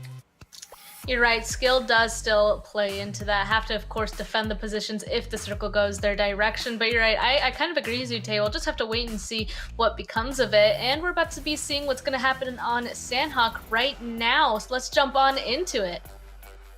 Thank you very much, Spank Cargos, for heading up into the Rumble in the Jungle. Game number 4 of Sanhok, but also you at home don't have to worry about not getting rewards, because there's free as ever on the first stage of the treasure box hunt. It's going from November the 30th, and it's coming soon, December the 21st. That's all you got, and you can enter into that in-game center, guys, and use that PMGC token to redeem some rewards directly. And for getting that token, you can either get one of those 3 rewards: a PAM, beautiful parachute, or that beautiful golden suit. You can also get it from watching live on YouTube, or also in-game at the Esports Center through our social media events.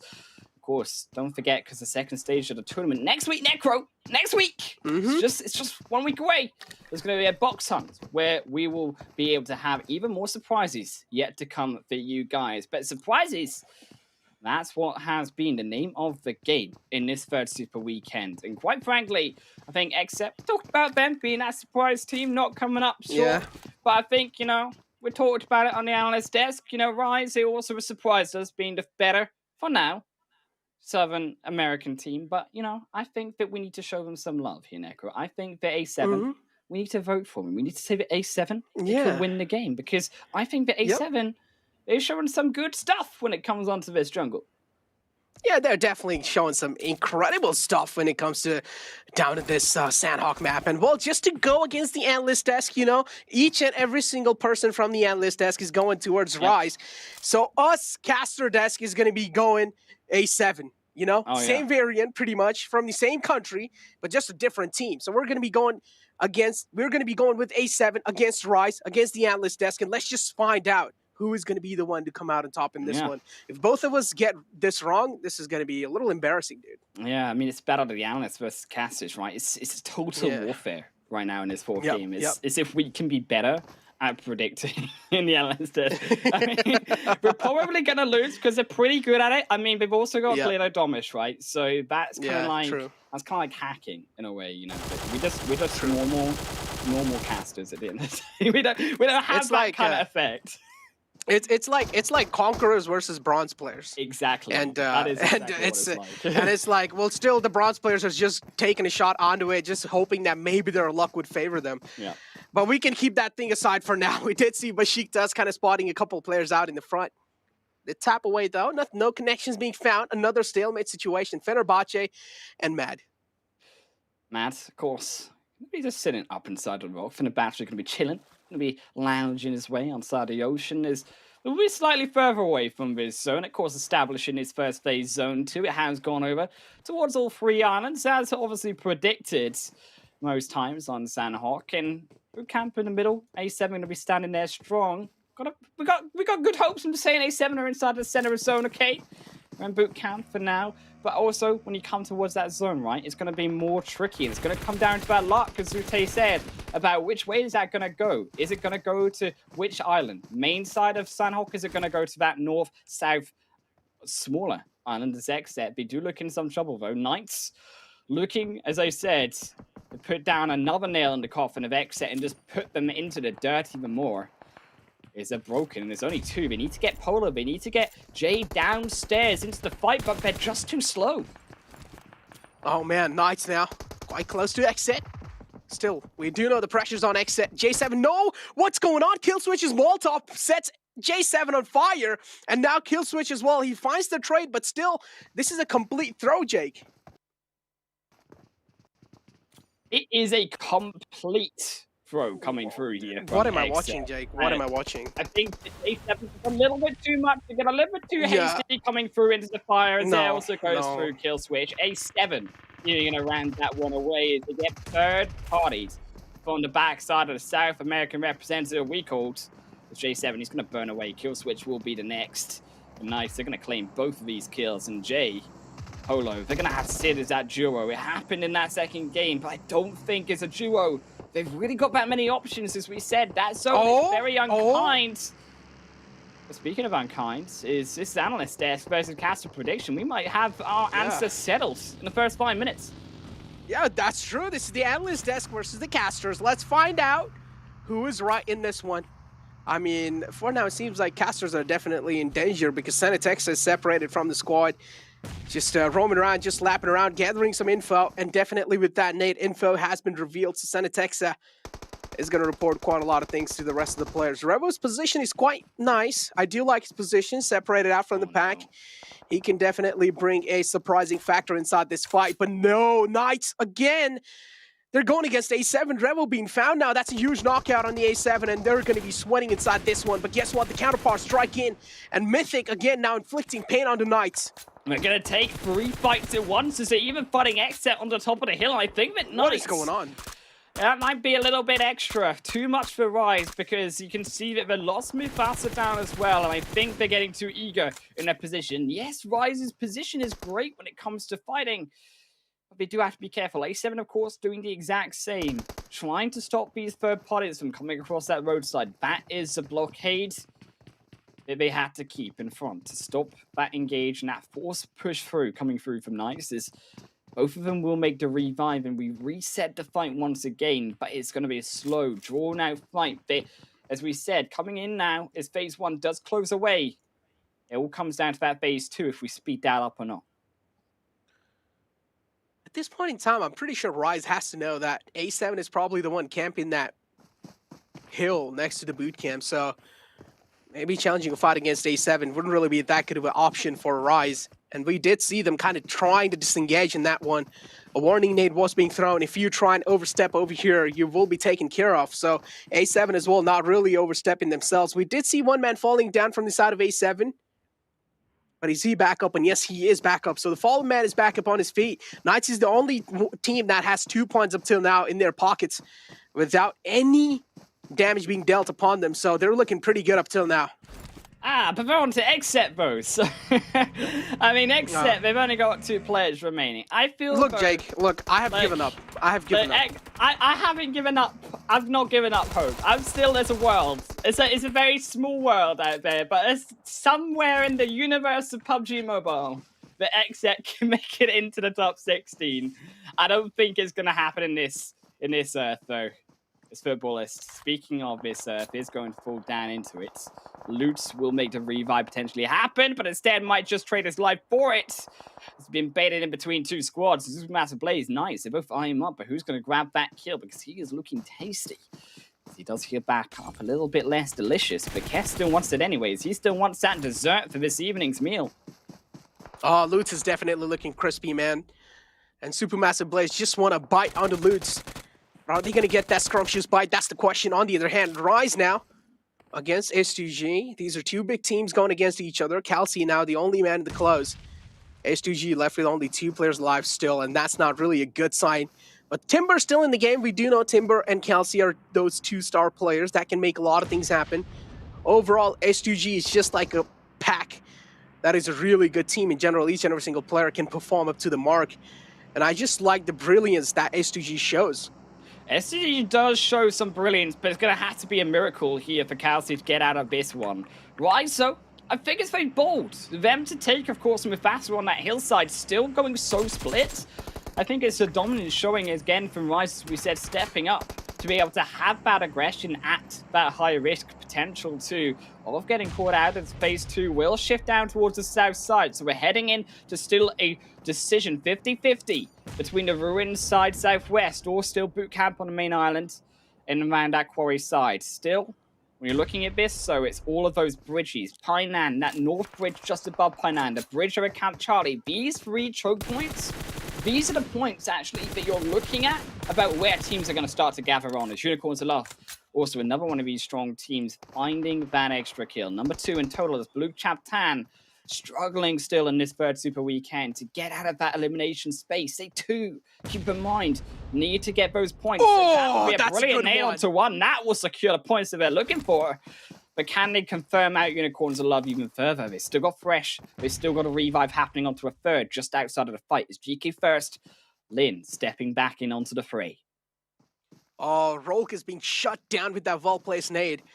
And now Bullock only left with 2 players alive. I don't like Fernand's position. Please do not expose yourself, Fernand. If you do, you do not have anywhere to go. You're just going to be pinned on that bridge. Unless if you're going to be finding a free knock, then yeah, sure, you can go for it. But still, it's just going to reveal your position in the end of the day. And when you do so, you just don't have anywhere to go. You're just going to be pinned on that bridge. Fernand making a huge move, drops outside of the bridge and tries to close the distance between his teammate and himself. Goes for the safer option. And while I do like this option for sure, because Bullock, they do realize they're only left with 2 players and playing for the placement points, playing for the safe game is probably the best trade they can take out of this fight. On the other hand, Furious Gaming, they do realize Aton is in the front, but still, Furious Gaming just creating that mysterious aura. Still though, Furious Gaming, they've not been revealed. I think Aton they don't realize. And Gali could be spotted out here. Still big mana. He will sit still. Is it all down to finding that surprise knock? Can he find it? Well, Nunes certainly will find Kelsey, and that'll be S2G confirmed out of the 4th game just like that. Inside of the 11-minute mark, and it might just be X-Set finding out next Warrior. That's a crucial point added to them as they'll take out Kudor 2. Is the 2 remaining, they will grab those extra points. There's only 1 confirmed though in total. As you do have to be careful. Still next Warrior 3 versus 2 situation. Furious Gaming, they make that push further forward, and Cardi, there's nowhere to run for him. He will be confirmed away. Pabi Potro though, not in return as Choco. Look at the flank side. Aton not quite done yet, and Aton, but with Milo's now out, that might be the ceiling. Coming through a big Milo. Just to push away Aton from this game. Milo taking care of Milos now. Choco is there in the back. But how are they going to be able to get the rest back of the fallen players? That's the question, because Aton down 2 men. On the other hand, Furious Gaming they're just down 1 man. They're looking pretty strong. They've gotten the fallen man back up as well. So now Furious Gaming, they're looking quite confident. As you can clearly do see, they want to confirm the kill. Scream is quite close to the rock. He does know Cardi's trying to fall back. And he's getting pretty jealous of knowing that, so he does not want to make sure that Cardi's crawling back to safety. Chances are pretty minimal, but still, just in case if Cardi does make it back to safety, that's not going to be good news for Furious Gaming, because this just means that the man advantage will be equalized. So Aton, realizing the same fact that Cardi is pretty much a gone case, they decide to back away, and it's a pretty wise decision. That zone, where's it going to go though? Phase 3, this is a decider. As it is going to head on towards Quarry, and then we're going to head it up in towards those hills of the more eastern side. And X-Set, a big eye onto them, of course, being the center of the attention of that 3rd phase. And we talked about that risk of them potentially getting those kills standing up. Stall is A7. They will definitely put down, though, Besiktas down 1. Make them look a little bit smaller as Mafioso confirms a way to 1 kill. And we hit the stalemate point, no. As Jay does step further up. He has that 1v1, but he just gets completely sidetracked by Mythic as he will just take the kill. I think Jay didn't even realize Mythic was there. Did he know that he was there? It's just the presence of mind lacking from their side. I don't know what's going on with X-Set, man. It's really hard to judge. It's really hard to know what kind of mindset X-Set is in this late in the game. And definitely the games are running away, the times are slipping by. And to beat this kind of timing now, it's looking next to impossible. Furious Gaming, though, taking quite a lot of shots onto themselves. They did get inflicted by a heavy amount of damage, but still was able to make it out alive from that. Aton in the front, Furious Gaming having this dip to play with. They're looking quite good there. And it seems like they also do have a stellar positioning over here. Still, though, Furious Gaming, I think, yes, as you say, right, they've got that positioning just south of Except. They've got that position over Quarry, which I think is crucial. A lot of these teams heading around Quarry side probably trying to look for that position onto the hills, just outside of Quarry itself, because that's where it's going to be trickiest to get to in the event of a shift there. Compared to that more western side of Paranana, slightly easier to get to, roaming downhill, past out of the forest, because you have those tree line to cover. But if you're coming in from that riverside, you don't have that luxury. And that's why you already see teams like Unicorns Love and, of course, as we said, Furious Gaming. These two squads, these are the ones that are actually looking the strongest. Yes, Supermassive Blaze, they may potentially have this extra position heading over into the compound to get in on to the Quarry side, but Unicorns Love, that hill is so perfect just to actually circumvent the fight, but still put a pressure onto the Supermassive Blaze from stopping them rotating onto this bridge. And as a result, Unicorns Love, they're able to potentially now gatekeep Supermassive Blaze in the next minute or so if they can get to that bridge first.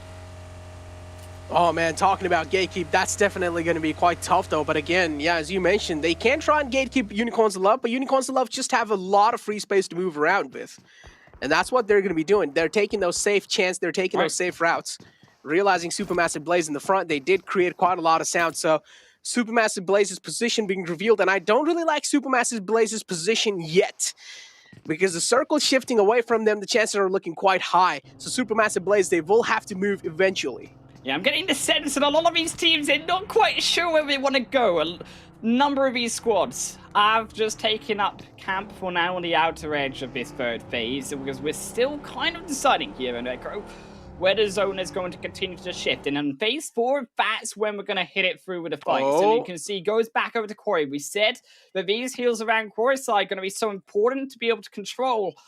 But is Fenerbahce going to move up? Yes, they should move up to that compound just above the actual Word Quarry itself, is that they will do, and confirm up that strong spot inside of the zone. But I think that now, for a team like Mad, as you can even see Eastern Stars roaming in behind them, now is a concern. Can Mad fight on Eastern Stars, which should be possible, but then also have the time to get into the zone further? Because we're looking at these outsider teams struggling to get in onto this zone, because of the nature, as we said, these hills, these trees, making it so difficult to approach these squads when they have the ridge to rotate back into for defense, when they have the high ground to shoot you down from.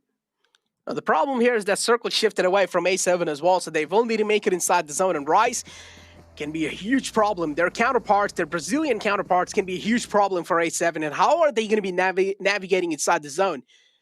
A7 will need to try and bite some time off for sure, because if they do just make it inside the zone right now, they will have so many teams to take care of, including Bullock, Knights, and Supermassive Blaze that will try and make it inside the zone right next to them. So A7, I feel like at this point in time, they should try and avoid conflict if they do want to make their mark on that chicken dinner inside the game of Sanhok. But if you talk about conflicts, another conflict erupting. Knights going against Supermassive Blaze. One man falls down, it's Tron. But Coops having such a good positioning inside this fight. He can inflict a lot of damage onto Supermassive Blaze. Savian in the front lines. Savian is the man who has a lot of eyes and well, he will be caught as well. And guess what? Head being ripped off by Coops. They had to go for that fight, though. Supermassive Blaze Knights, they can't play for time. That is not on their watch right now. They have to be able to move further forward in onto A7, because A7, they're taking all of that position away from Knights, away from Supermassive Blaze, whoever, regardless, comes out of this fight. As you can see, 150 meters away from that zone, and is edging in past the Mad Bulls as well. We talked about them fighting on the edge versus Eastern Stars. As Kapahala, Bazi, they'll eat the nade, eat a second, and that will knock them down. Bazi eating up the blue zone. I think it's a little bit too much, and there comes the third. It should be the extra decisive executor. It will go slightly wide. Bazi does heal back away, and now the problem, Monkey in a 1v1. Oh man, Bazi, he does realize he's getting charged on. Monkey though, oh, it just doesn't really have the cover to work with. Bazi jiggling around that rock perfectly. Plays that position perfectly, and now Eastern Stars, they're looking decent, but still the blue zone's taking a lot of damage. Ozzy is trying his best to withstand, he's trying his best to tank it, but still, for how long is the question. Next, Ruya being in the center of the zone. They have the prime positioning with the compound right in the center. Next, Ruya, this might just be their game, but look at this A7 playing this to perfection. They can always try and hold off a team like Knight, but let's just find out. But the good part about Sanhok is that you can always go for those healing battles if things do go south. And guess what? A7 now just raining down death and destruction onto Knight. Alucard, the only man left alive inside this little car. And well, finally decides to pop out, and I feel like Alucard now exposed. Mafioso exactly knows where Alucard is. And he's probably going to be going for those nade plays. Is he? One more nade on the perfect placement. That means Knights will be taking out the game. It goes wide, though. It goes over the top of their heads, and now Knights Alucard. They're so desperate, but what can he do to roam up this hill? It's so impossible to get up into the fight of Mafioso. He's holding them into account to the blue, and they'll be put down. Neutered by A7 is now, I think, Supermassive Blaze. They may be the next on the list, though, as they are not looking pretty inside of this zone. Neither Mad, still all of these teams outside, taking these fights, wasting time onto the fights that they didn't have the luxury to take. And yes, you get the kills, but you'll be the next out when it comes to placement points. Rise as well. That big shift hurting them is a 3-man strong wall of A7. Knocked away 2, and now it's only Mufasa as they're all struggling to stop against A7 in their strength, but they still have one more threat, and that's Next Warrior, as you said. Next Warrior with the compound, they've sat all game so far inside of that compound. Oh, man. With that zone moving in as well, it seems like Rise is winning this game. The chances as well, they're fading away. Mufasa, the only man left alive inside the late game zone. As you mentioned, Next Ruya having such a good positioning inside as well. Nihath is the man who's still in. Just a little bit portion of that compound is still inside that little circle. A7, they're looking the strongest up till now. And Mufasa, as you mentioned, is the only man left alive. And there seems like their chances to get this chicken dinner as well, they're fading away. A7, guess what, Jake? Caster desk might just come out on top in this time. Is that true? Is this the truth? If we defeated the Analysts, oh, we finally won. Man. We might have finally got it. Here they come. 3-man though. This is risky. Mufasa could take them down, but a rocket protects going on in. The name misses. And Mufasa is gone. He's dead and he's out of the game. It's A7. They're victorious. And the casters are victorious with it. It doesn't matter. A7, they can die now. We've won. We just won the game we've won. Chicken dinner. We have in won our pockets. officially. Yup, we have won officially. The casters have come out on top. They have defeated the Analysts. But hey, jokes aside, Next Ruya as well, as you mentioned, having quite a great positioning. Supermassive Blaze being held off. Tron taking out the game now. The guy in the front taking a lot of damage. Yikta trying to make it outside the zone, utilizing the smokes to just block off the enemy vision. But still, is that going to be a successful play? Nasty question. Fenerbahce in the back. No bomb. Oh, Revo, you need to watch out from Bomb, but with that nade, he also reveals his position. That's not a good play for Fenerbahce. Bomb's position now given away. Duke and Machine right on top of that buggy. He's just trying to gather as much as visual intel as possible. But A7 just having such a wide split inside the late game zone. That means they have also the majority of zone control. Next, Ruya will need to leave this compound. They need those smokes to play with. They will need those smoke walls to build up, and then only they can try and make it inside the next zone. If they don't have any smokes, they're going to be taking a lot of damage, and to tank it, it's going to be next to impossible. The problem for Next Warrior is that Fenerbahce, they lie completely in the way that Next Warrior need to go to easily getting onto this zone. And Dolken Machine, as long as he survives Nox Bomb 2, Next Warrior, they're going to really struggle to get into this next phase 7. But Fenerbahce, don't count them out just yet, but maybe with that knock-on, beautiful shots out from Revo. We'll silence the flank for now, and only a Dolken Machine remaining as Revo steps up even further, looking towards the Next Warriors. They're split, they lose one, Yita down. Oh man, here we go. Next Ruya, they're crumbling down one by the other, and Ball A7, it looks like they're looking to put the final nail in the coffin, and they have done it! They have done it! One last man alive from Fenerbahce, and so does the Casters. That might just win this one. And A7, they might just get the chicken dinner. Not might, they are going to get this one. Duke and Machine is the only man left alive, and well, guess what? He's also taking a lot of shots onto himself, and finally, the Winkle gets blown up, and so does Duke and Machine. Final man from Fenerbahce is outside the zone, going for that heal battle, and well, ladies and gentlemen, it's A7 who wins the game of Sanhok, and the Casters come victorious. Mad Bulls, they survived third place. Keep in mind, don't forget the Mad Bulls. They were able to get that 10 position points. It takes one down, but it's only a pity knock. It's unfortunately a 7 Analyst. We got the victory on the caster desk, boys and girls. We were able to predict the future. We got that bling bling. Let's go. We know that chicken dinner. Just to spice things up, we went with A7 because the whole Analyst desk went with Rise, just to go with the counterparts. And well, in the end, who would have guessed? Well, it seems like the bronze players did come out on top. The luck did favor us this time, dude. We got blessed by the Sanhok luck. That's what I'm telling you, man.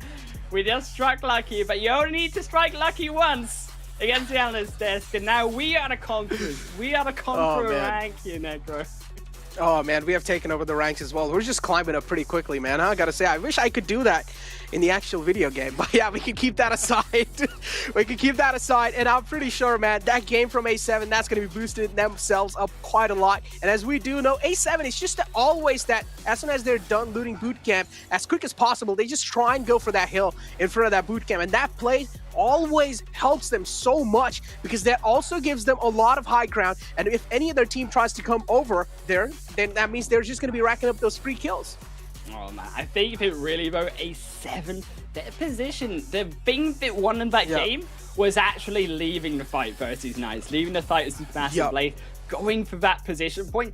That was the thing that got them that win. That was the thing that then gave them that hillside, and then the zone, it just had to come to them, and it did so just that. And I think Fenerbahce, they put out the good effort, and I think that Next Warrior too, the problem was that Next Warrior relied too heavily in that compound for the first 5 phases. Then it shifted away, they had nowhere to go as soon as A7 had that control, which I think should have been Next Warriors potentially, had they not so relied on that compound. And then Fenerbahce obviously coming in was just going to be difficult for them, full stop, because they were always chasing the end tail of that zone, right?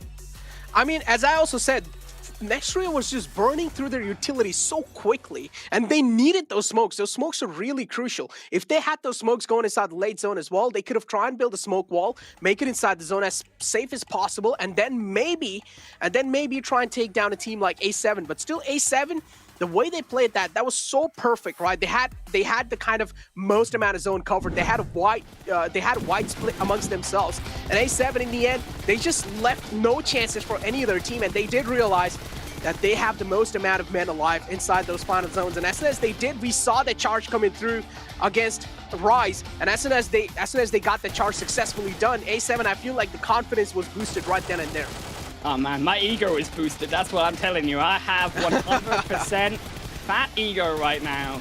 It's looking like, unfortunately though, for some of these teams, a little bit dire. Oh, okay, dude, look, going with A7 was my idea, okay? I told you to go with A7. You need to give the credit to me. So I deserve it. I need to give some, you know, points over to you. So I should be like the level below Conqueror rank, and you should be like the level just higher. If you just be above me on the leaderboard, it'll be okay. Is that fair enough? Yeah, that's completely fair enough, man. I'll take that. But Coop's position right there, what a beautiful positioning, man. Just had that position on top of the house, was making sure no one's going to be crossing over on the other side, and Supermassive Blaze were completely screwed. There was just no way they could do anything in that positioning, and Coops was just the man to put down so much pressure. He just played that spoil sport for Supermassive Blaze. Yeah, I think the Supermassive Blaze struggling overall, and you look at some of these teams down at the bottom, including Eastern Stars, not just Xset, right? These bottom squads, they are struggling to that pressure, and you feel the pressure, the mental fortitude of these teams. It's getting weaker day by day, and they gotta come back, even if it's not today, Saturday, Sunday, because they are running out of time to get those points. But I tell you what, we are on top with those points, and beat it, Analyst Desk. What do you have to say about that one? Seems like Alpha 7 is upset that we went ahead and chose Rise, so they had to go on ahead and take matters into their own hands, go huge, just crash onto their last remaining member and took them out. Zute, that again, it seems like we doubted Alpha 7. They did not perform well the first couple of matches. This time, totally turning it around. Yeah, like, it's a 50-50, right? Like, Brazil's gonna come out on top on Sanhok. It was gonna be either Rise or Alpha 7, so it's like, well, there you go. Alpha 7's on top, and I would just like to add real quick. I remember in the beginning of competitive, everybody complained about Sanhok. Everyone complained that's too much RNG. Like, you know, like it's not a competitive map. Well, the Brazilians could take the win on Sanhok so dominantly, constantly. Hey, there's something to be played and learned on this map from a competitive standpoint. And be like Brazil. Carrillo up here, 6 elims, 805 damage. And I already see some graphics coming down in a couple minutes. I'm not going to spoil it though, but dang, Alpha 7's looking good. Well, first of all, we gotta go ahead and take a look at our overall rankings because these teams still trying to go ahead and climb these leaderboards in glitter. Unfortunately, we saw at the very beginning, Xset was taken out. They didn't gain any points this last match. Yeah, they've definitely had a rough start to their super weekend here.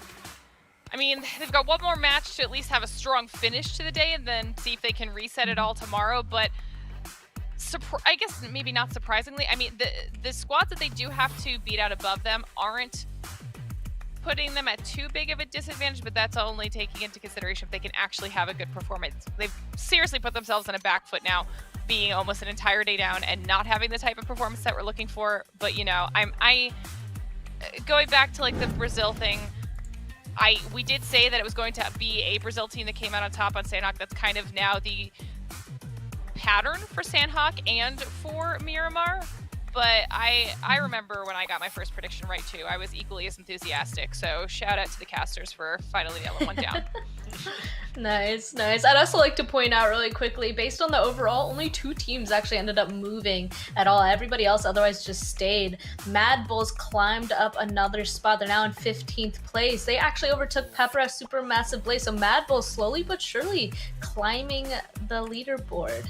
But also gotta go ahead and tell you guys once again about the treasure you guys can pick up. We gotta tell you, get you in the know, because you do not want to miss this. At the first stage of the treasure box, you guys can get this sweet loot. Go on ahead, get a PMGC token by either 1, watching live on YouTube, 2, watch live in the esports center, or 3, through social media events. Make sure you just get those and redeem them directly. The second stage of the treasure box hunt will start next week, so please stay tuned because there's a lot more surprises and sweet gear yet to come.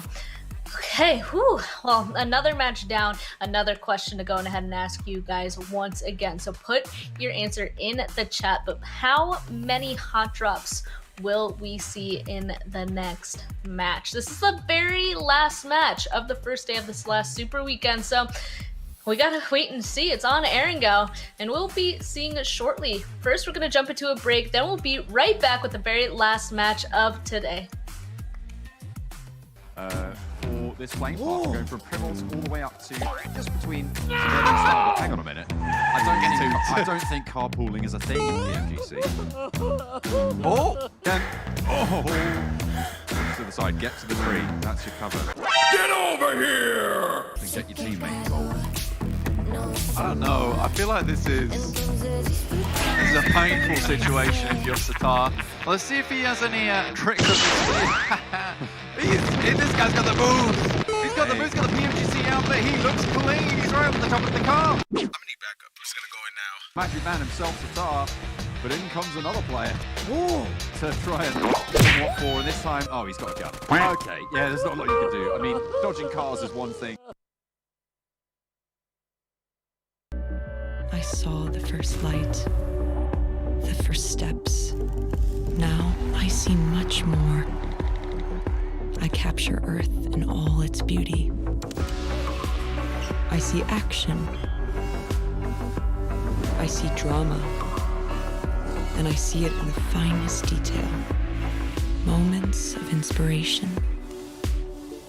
And the first steps. I am the 1+9. Welcome back to PMGC West League. It's the very last match of our first day of the last super weekend. Big mouthful, but that's because it all comes down to this, at least just for the first day. You know, Zute, you keep talking about how you need to at least get that one big match on day 1, and then you're basically set for the rest of the week. So last time on Erangel, what are you expecting? I'm expecting a little bit of craziness, right? Like we say everything that's gonna go wild. It's gonna happen on the last day. But just based on these past 4 matches, I'm noticing like teams just getting more and more comfortable in doing whatever it is they want to do because they know they're like really safe. So I think game by game it's gonna get a little bit more hectic, and this being the last game of the day, I feel like something wild's gonna happen here. Something wild. Oh man, I can't even think of what it could be. I mean, the hot drops question might be some sort of a foreshadowing. We'll have to wait and see. But Glitter, you as well. Any comments on what could happen? I mean, if you look at our winners so far for today, we're literally looking at squads that are at the top of our overall leaderboard. We've yet to have an underdog get a really important chicken dinner added into their point tally for today that will at least help them solidify a spot in that top 16. And there are a lot of squads that could really use those extra points right now. So I'm hoping that we close out the day with maybe one of our lower teams in the overall leaderboards pulling one out to have a strong finish.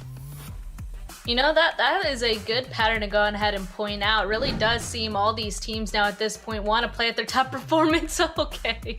Well, Zute, you kind of already hinted at this, so I'm just going to toss this to you immediately. Alpha 7. I mean, Alpha 7 looking good. I bet you if they could fit a 4th player on that graphic, we would have the full team of Alpha 7. I don't think we've seen this before.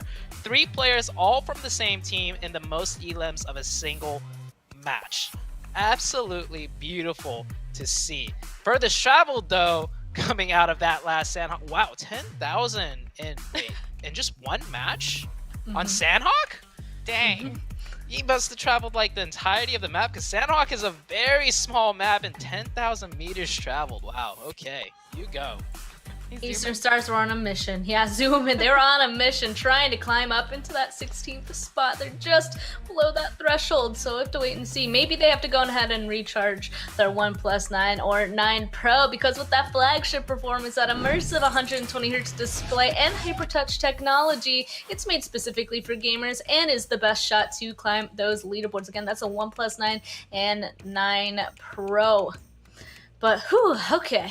After all those graphics though, and since this is the last match, it makes me excited to go ahead and just move right in on to predictions. Who's going to be taking this last match? Glitter, you kind of already talked about it. I assume you're choosing one of those underdog teams. Underdog time. Okay, listen.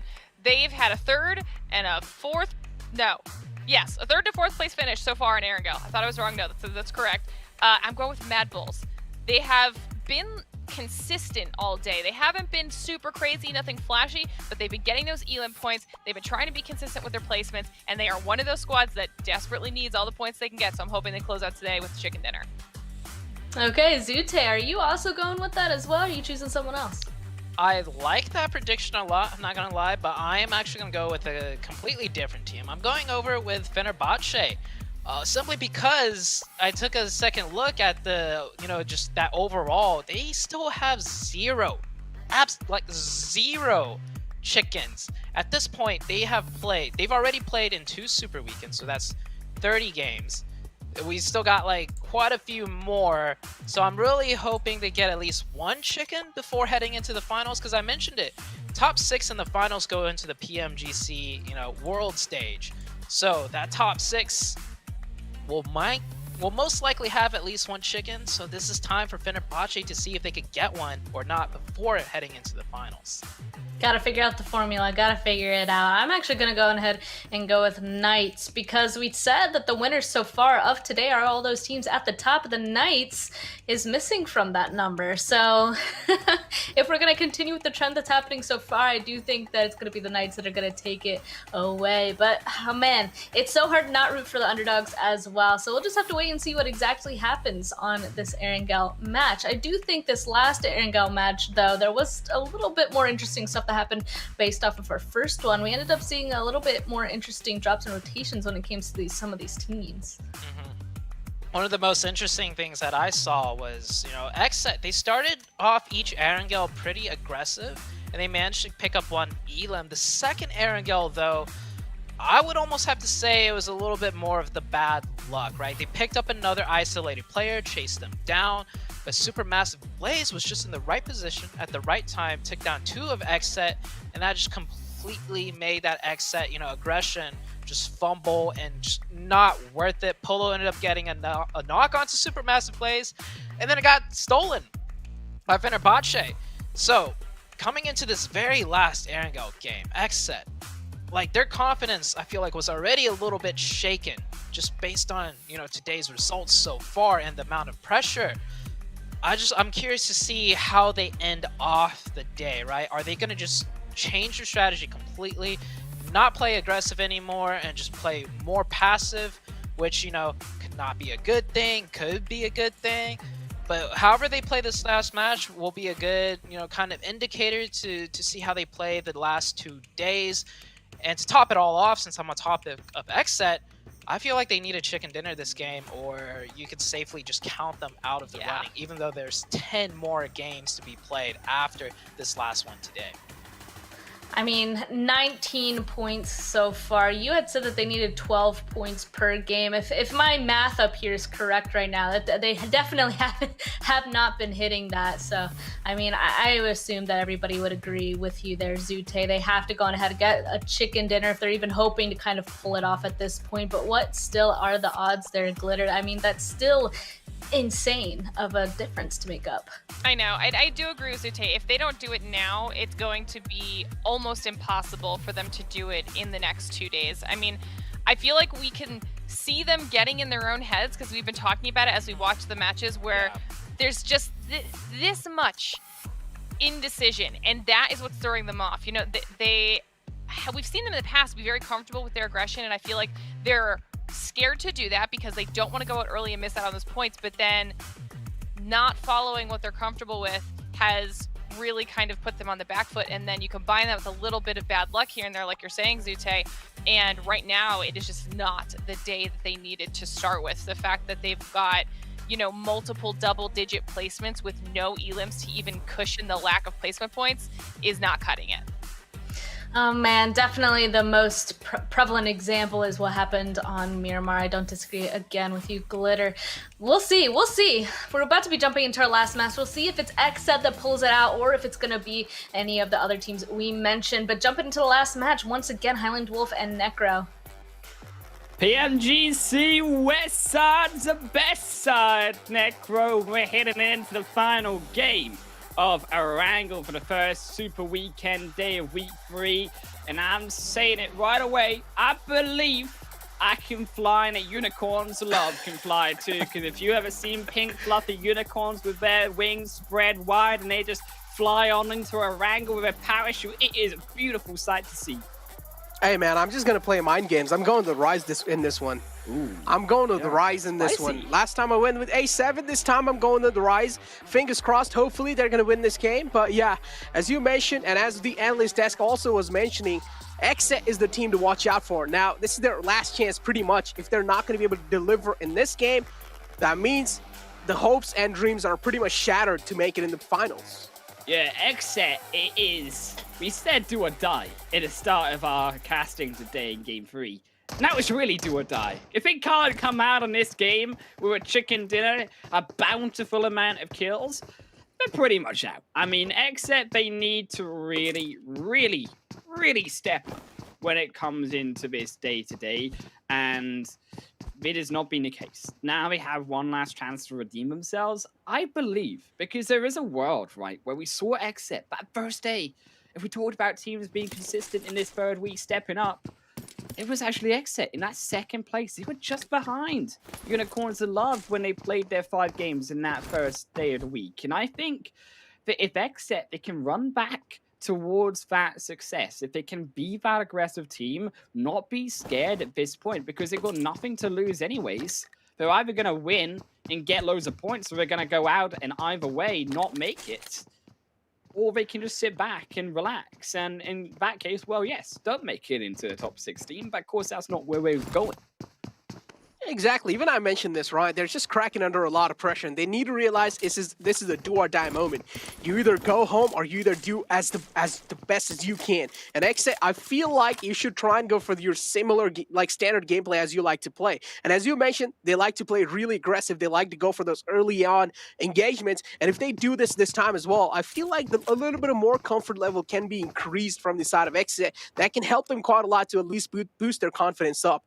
On the other hand, another team that I'm really going to be eyeing out for inside this game has to be Eastern Stars. Now, up till now, this team hasn't really been getting a lot of limelight on themselves, but maybe in the final game, they can pull off something miraculous. Yeah, I think the Eastern Stars, another big one, as you say rightly so, has been, quite frankly, underperforming in this weekend so far. I think that there is a pressure on Eastern Stars. You can feel that coming through onto them. They're not performing as well as they were. I mean, this Eastern Stars squad were like top 5 week 1. Yeah. They were hitting up the points. They were doing just fine. They were just behind S2G. And after that first day of the Super Weekend, but they have declined in their prowess over the side of the tournament as it has gone on.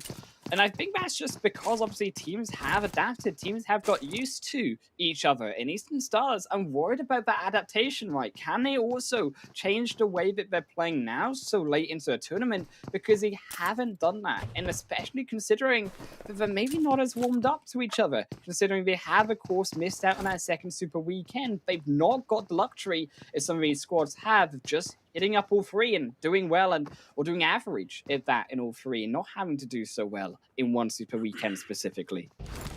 But if you're talking about Mad Bulls, man, they have been stepping up to the mark, of course. I mean, I've seen this team doing so good today. Not really getting that chicken dinner, but still they have been up till like that top 4, top 5. Mad Bulls have been showing themselves up quite a lot in the first day of week 3. But let's just find out if they're going to be able to carry on the momentum inside this Erangel game as well. On the other hand, Footballist having quite a fantastic day as well. They have gotten themselves chicken dinner. Now they can also try and carry over the momentum shift inside this Erangel game. Because in the previous Erangel game, they were the one who got the chicken dinner. Maybe this time they can get it as well. Another one back-to-back. But as I mentioned, I'm really going to the Rise inside this game of Erangel. And hopefully Rise do get this. But as you talk about clashes early on, I feel like Unicorns of Love and Mad Bulls might just go against each other. Yeah, of course, Mad Bulls are commonly here around this location. They have been here in the past, but we saw them actually just earlier this week start to get punished inside a quarry, and Mad Bulls really struggling to defend against their home spot. This is something that teams have started to potentially adapt to. Fresh, though, is taking the sneaky option of effect, trying to go for the flank side, but maybe is caught out here. Is setting Rolkers in. Is that secondary member? They will just find him. They don't even need him. Effect's going to go down, and that's 1-3 kill over towards the side of Unicorns. And you're talking about engagements. Okay, I just want to also mention a team like Alpha 7. Okay, yes, Alpha 7, they've got that big Oh no, this is insult. Dinner. This is no. Oh no. No, please. No, just put him out of his misery. Please don't do this. They better not I feel punch. bad for him. No, not the emotes. No. Oh dear. Please. Oh, this is humiliation. Just put him out of his misery. Effect is trying to crawl away. He does not want to watch these dances. Oh my God! Finally. It's okay. He's turned into a cherry blossom. No, cruel. Those are cruel bunch right there, dude. And Fresh getting that refreshing knock, that's going to be opening quite a lot of things up for Unicorns of Love, and now Fenerbahce as well. Exit going right against him. And what's going on, Exit? No, this is not how you challenge a fight. 2 players being taken out in the open. That's some wicked driving for sure, but still it doesn't really pan out for them. They lost 3. It's down to only 1. That's all we've got left from Fenerbahce. Yes, it's Polo. He strikes down Duncan Machine, but he's got to go out with a 1v4.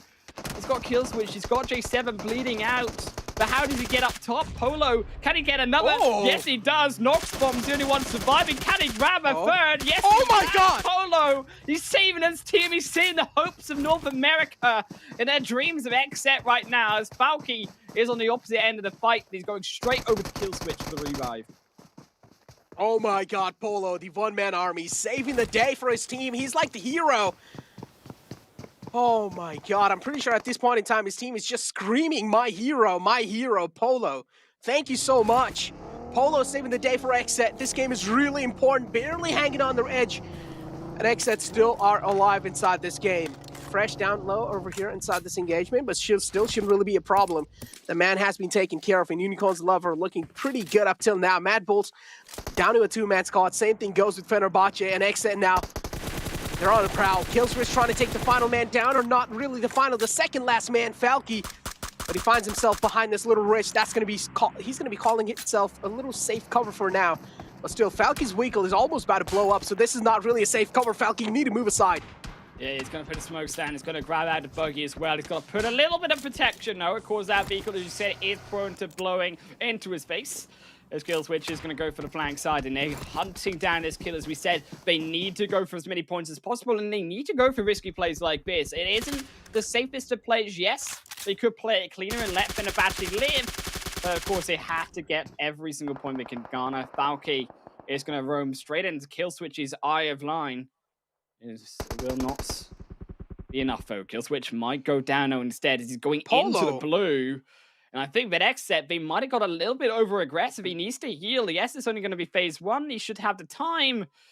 His advantage should be enough. He'll wrap around, and Fenerbahce, though, they come out with some form of flank over at least one of these members. The Supermassive Blaze also in the fight. Versus Rise, and Rise coming out of the apartment side early, only to be potentially shut down here. Supermassive Blaze almost to 1 kill, but Trod's going to fall instead. Oh, Polo just being the star player for Exit, saving the day, and now on the other hand, Supermassive Blaze, they're under a lot of pressure, and they might just crack open as well. Mythic trying to crack this defense open for sure, and he's going to be finding that beautiful knock. But no, instead it's Aton all the way from the back, third-partying this entire situation, gifting over the kills to Rise. And Rise now finding themselves a safe compound for now, and Aton helping Rise out in that fight. Rise are going to be having a little bit of smiles on their faces because the kills should be racked up by Rise. Still, it's going to be a second phase zone shift as well. Keep in mind, we haven't talked about it yet, but that zone shift is going to be tough for some of these teams. Of course, a lot of them starting down from the south side to Exet. We talked about one of them. And as you can see, because of that high shift up towards the second phase, in towards that northern end of Erangel, we do see these fights between Rise, between Atom, both trying to escape out towards the edge of zone. Is also Fenerbahce. They take down one of Exet inside a small screen, and that's where we keep our eyes on here to Necro. As unfortunately, I think Exet, they are really struggling when it comes to this final day. Yeah, they are definitely struggling, man. This final game, Exit, they're not really able to perform up till the mark. Polo is the only man trying to step up, but still he got shut down pretty quickly. And now Fenerbahce, they have to worry about another team, Eastern Stars, that are right in the front. He did get the initial knockdown on the Eastern Stars, but still, the threat is alive. And as long as the threat is alive, the man of Fenerbahce, he's going to be sweating. On the other hand, Rise don't really have to create up the position, but still Nunes able to open things up with that knock. That's quite a huge one. That's going to be giving them a lot of breathing space to work with. And now Aton being handicapped. They will take down the extra kill. That should push Aton back. Eastern Stars, they also need to push, of course, into that one solo of Fenerbahce, but so do Rise in their vehicles as well. They can take advantage of that kill as Aton arc reversing backwards, but into the hands of Unicorns of Love. Keep in mind GK first. He's on the opposite end of that hill on side Potato side. And Aton actually, keep in mind, being pushed south away from that zone. So it's all about Rise, just trying to stop Aton from moving further into a safer space. Oh, Rise. Just trying to get this control, and they have gone so far. Managing to ship the team away in the front. And now Fenerbahce, the only man left alive is Falky. He has a lot of heavy lifting to do inside this game. Just going for that loot, just going for that extra bit of meds he can probably get and try to utilize to patch himself back up. But on the other hand, now Supermassive Blaze on the move. They do realize S2G in the front lines, they're one of those teams that they do not really want to fight against. Supermassive Blaze, they're not really looking that great in the positioning points as well. So maybe just to make sure, they're going to be going for those placement points with the final man alive. Still, the hopes are alive. He takes one shot. He tried to go for the aggression, but realized he could have taken another. So he does step back in undercover. Silas Pew also going to be there as the smoke road will come through, and you can see that a difficult position though for S2G. Yes, they've got the zone, but look at where they are. They're in the center of it. The center of attention at that is Kalse still getting shot up. They need to move outside of Roshockers, and all depends on, of course, where that third zone does shift, as it will shift back down south. Rise! into our school and departments. If, as you said, right, Rise, any team could take this game. This is a statement of a game for Rise. This is their comfort in around this area. Look at Unicorn's love, though. They have so many teams to take care of. Fresh is separated out from the pack. GK first on the potato hill all by himself. He's going to be having a lot of pressure to deal with. We do see teams like Exit and Eastern Stars moving right close to Potato Hill, but still, it seems like Eastern Stars instead, they're going to be going for a little bit more safer route. On the other hand, Exit, though, they're going straight for it. They don't care. And I do realize that they finally realize it's pretty much a done deal, right? It's a do-or-die moment. But J7 being found, that's quite a precise shot. And GK first able to inflict pain now, and Exit left with only that one last man alive, the star player, Polo. I feel like we're getting a little bit desperate though here, Necro, but it's making, I think, these positioning errors even more grievous than the previous match, and it just keeps happening again and again. Except they're trying to push these advantages, but they're not setting up a clear plan, and it may be something more internal in terms of teams' communication, because it feels like they're not playing as a squad that we know that Exit can be, and it's a disappointment here, as we said, coming into the final match, the first day of the Super Weekend, they can't step up.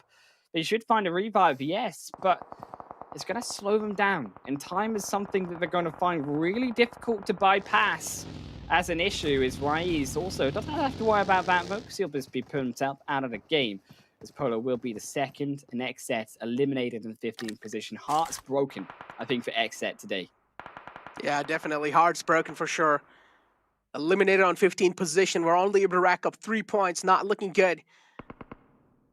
But still, man, I feel bad for Exit. The hopes and dreams are shattered. But still, again, if they're able to pop off tomorrow, if they're able to get like 3 chicken dinners tomorrow, maybe they can make it. Still, a little hope is alive. That, you know, that heartbeat is still going on, like barely though. You? Is this what's happening from the fourth game? Look, let's just be honest. Let's just be honest. Let's just be brutally honest over here. Exit are not going to make it. Like, I have given up on them like way before, but as soon as the third game started, I knew Exit isn't really able to perform until the mark. Especially that Miramar game I saw, I felt like Exit, all right, this is looking quite tough for them. But on the other hand now, Besiktas, charging against Furious Gaming, but Sun HP, no, overstepping a little bit. He will have to face the consequences, but still is safe for now. Besiktas to do trade away one successfully. Crucial, actually, Sun HP did get across that wall. It means they can find a revive and they will find a reset. So a kill for 3 given over at the end of it all for Besiktas. This football is not so fortunate though, as Lutz will head in further onto the fight, but so are Unicorn's Love, deciphering their position, 2 in the center, 1 on either side. As it will look, I think, Unicorn's Love, rather than to fight, go in around towards that airdrop position. Just try to actually stop Footballist from entering in at a later point inside of the game. But the tricky part is you also got Aston on the flank side. You've got still Footballist stopping him from doing so with those shots, as A7 also doing the same, trying to cross outside of the blue. And they've only got 30 seconds to push on to the rest of Knights, but they can't do it. Carrillo's already down. Oh, Carrillo taking down Xenox is going to be having a lot of confidence, takes another one down. Oh, it seems like A7 are just getting shut down, but no! He gets taken down on top of the flames, and now A7 looking to take the final man down, and guess what? He gets caught vaulting outside the window, and he's not going to be spared. Revo puts the final nail in the coffin, and Knights being taken out. Even in the previous game on Sanhok, it was A1 to put Knights out of their misery, and again this time it's A7 to do that again. And on the other hand, nade coming in from the side of Eastern Stars. That was quite a good one, quite close. But another nade coming in just to reply back to Eastern Stars. Bazi taking down quite low. If this is ever a game, ever a series of points for Eastern Stars, this is practically it. It's handed into a silver platter, a broken A7 who barely find a revive onto center text, but they're not pushing. And they actually allowed a reset here through from A7, able to potentially capitalize off of this still against Eastern Stars. But a blue zone, that might just be the extra help that Eastern Stars require. As it will take with a help down on center text and the other 2 ticking slowly away, but can they confirm the kills before the blue zone does? That is a crucial part still here for Eastern Stars. Oh man, I don't really like the hesitation being shown from the side of Eastern Stars, man. They need to aggress this one. And as long as they're able to close this fight out as quick as possible, they can also make their way back to safety, because the Wall of Death is dealing quite a lot of damage. It's taking out chunks from your HP. Bazi being spotted. Revo realizes this is the right moment to strike. Bazi is the only man left in the back. The rest of the players have made it in. And Bazi, oh no, he's not really looking good. Nade quite close. Revo still able to make it back to safety in the nick of time. It's going to be dodging that nade quite quickly.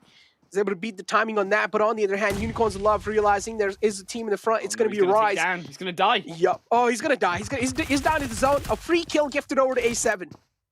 Oh man, I just feel like these are the mistakes City's the starts can't make. They're trying to go too aggressive, extra kill. Whereas, yes, you're not as desperate, though, as Xset. You don't need these extra single points. You could actually be better off saving yourself with a full squad, and Bazi going down there completely unnecessary. Just gets completely juked by A7. And then gift over, of course, as you say, one extra kill over to them, and that's going to help them, even despite them being down as a solo, and probably being out shortly soon after. Oh man, now Rise also just being the guardian angel of the zone. They're not going to let Eastern Stars cross over. One man gets taken down. The damage has been dealt. Another man put down. Octavian gets caught off guard in the rotation. Kapahala is the final hope alive for Eastern Stars. He's going to be able to make it back to safety, but let's just find out if he's going to be able to do so or not. Kapahala out of harm's way. But he's going to be running straight into Supermassive Blaze. But no, he stops his vehicle out in the open. But over here, we have Baluk Shopton going against H2G. H2G, of course, having the prime positioning inside the fight. They can try and shut down Bullock. Bullock, they are surviving barely against this blue. It had stopped just on the edge of the hill. They do have that slight over-peak potential, though, problem that S2G do have in their hands. They can, of course, step out a little bit further, and Baluk Shopton at nade will allow them to create more room, though. Can a second land on target? Oh man, it seems like it's not going to be landing just on the mark, but still, the damage has been dealt. One man knocked out. H2G not looking that great. On the other hand, Bullock, they don't really have the man number to work with. But Unicorns Love charging against Rise. That's a huge knock. Chicken first, taken down quite low. Should be able to patch himself back up. Rolkis is there in the close to try and provide that backup. But instead, he's getting shot from the school apps, and he will be taken down. And guess what? It's Mad Bull, Agori, putting in a lot of work against Unicorns Love. And he's kind of helping out the players of Rise. Through the fences, one more bullet lands onto Rip 7. They can find it. The Unicorns of Love falling distance, but so will S2G. What? 2v4'd by Baluk Shopton as 2v4 up against the blue zone too. They'll snipe them away. And that zone has gone hard up towards the northern side. And Baluk Shopton now, they could potentially have a game on their hands here as Next Warrior were centered around this zone, but it's gone so far away from them. We need to push into the edge of Besiktas, but Besiktas is such a great position. The only problem being that Asta also inside of his position, and they want some of that positional power. As Besiktas, they do set out the smokes. Enjoy stepping up a little bit too far forward, though. He's going to get shot back in return. Is now to push potentially there. Honestly saying, next year will have to clear up the fields in the front if they do want to make it inside the zone. If they're not able to do so, I'm pretty sure Besiktas are just going to be a little pain for them. But still, Nextria can try and make anything happen with the position they have. They have the little comp to work with as long as the zone isn't really close enough to close. And maybe they can try and stay inside the comp and still take a lot of shots on Besiktas. Besiktas need to take care of even the front and even the back of Nextria, because Aton as well, they're putting in a lot of pressure. They're applying a lot of pressure on the Besiktas. It's all about being out of fights right now. You don't want to be the team inside of the center, so everyone playing on the edge of these compounds still available to them all. As Besiktas, they did get a knock against them, but they heal back up, and Furious Gaming, I think Scream, as we said, not wanted to be inside the center, but there's no real choice here. Is he's going to be that solo, but double nade, right? As Next Warrior, they have potentially found their fight, but extra knockback might just save them. As he will be tickled down, the nade and the blue zone both covering onto now Besiktas. As Scream will fall, but I believe Besiktas should easily be dropping into that 5th position. Yeah. Even Zessi didn't really seem healthy right there. He's looking quite unhealthy. On the other hand, same thing goes with Fernand. He's looking quite unhealthy as well. Zessi finally falls down. Man put out of his misery, and I'm pretty sure here the charge-in will come in right now. And yes, Frozen is the man who's leading the pack. And he finally jumps out of the vehicle, and he puts the final nail in the coffin. Him taken down, but also Frozen now, he will have to pay the price for being a little too aggressive. He exposed himself to Rise, and Rise are going to be capitalizing on that instantly. Mythic's one solo man inside of the zone, and he's taking them all through is the help he's of booking Blue the slot. Chapman.